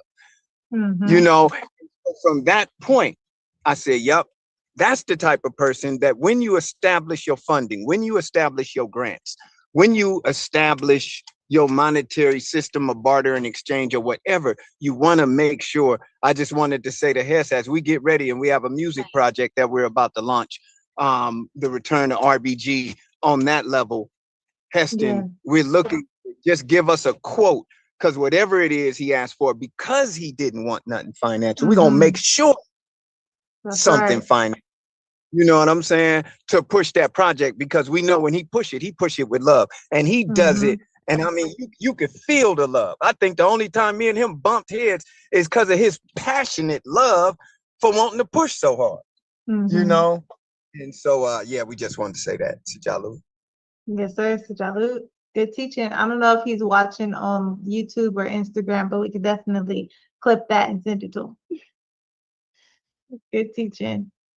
All right, family. So we'll be back on the line tomorrow for our grant meeting. Brother Shabbat, me and you are going to meet before the grant meeting so we can renew some of that paperwork that we have to do. And then we pray that everyone is on with us and we continue onward to all of the things that we talked about. Like we said, tangible steps. And so we're helping with the transitional housing there. We're learning a lot about this funding that the state and the government offers to develop land. So we want to make sure that we get some of those steps done, and we know taking firm steps. So we're patient, but we want to take firm steps towards our success. So we pray to see everyone tomorrow. Our grant meeting will begin at 2 p.m. And with that, family, Brother Shabbat, did you have some input you wanted to share? I just wanted to ask you, did you want to meet early, 12 or 1? One is better. Since the grant meeting's at, okay, that'll work. See you at 1. Okay, good teaching. All right, family. So we will see everyone tomorrow for the grant meeting.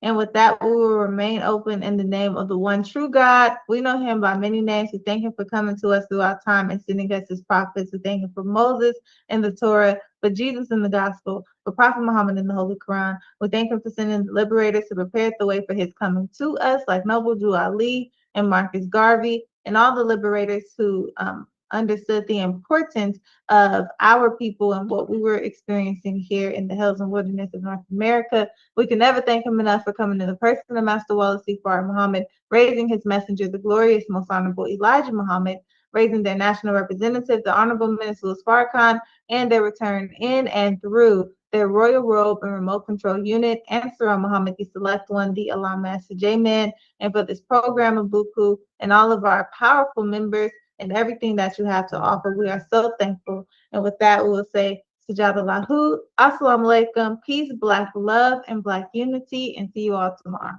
or next week. Sajadallahu. Love. Salam alaikum. Love. Thank you. To the greater grace master plan.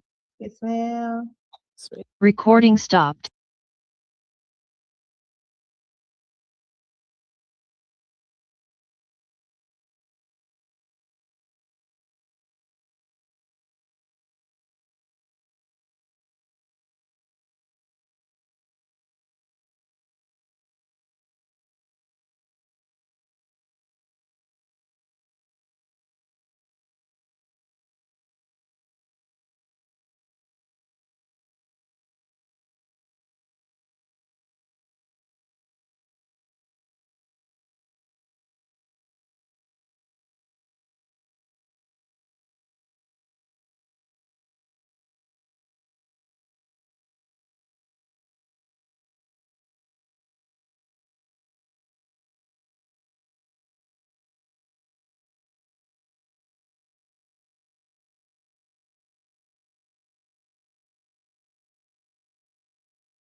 you.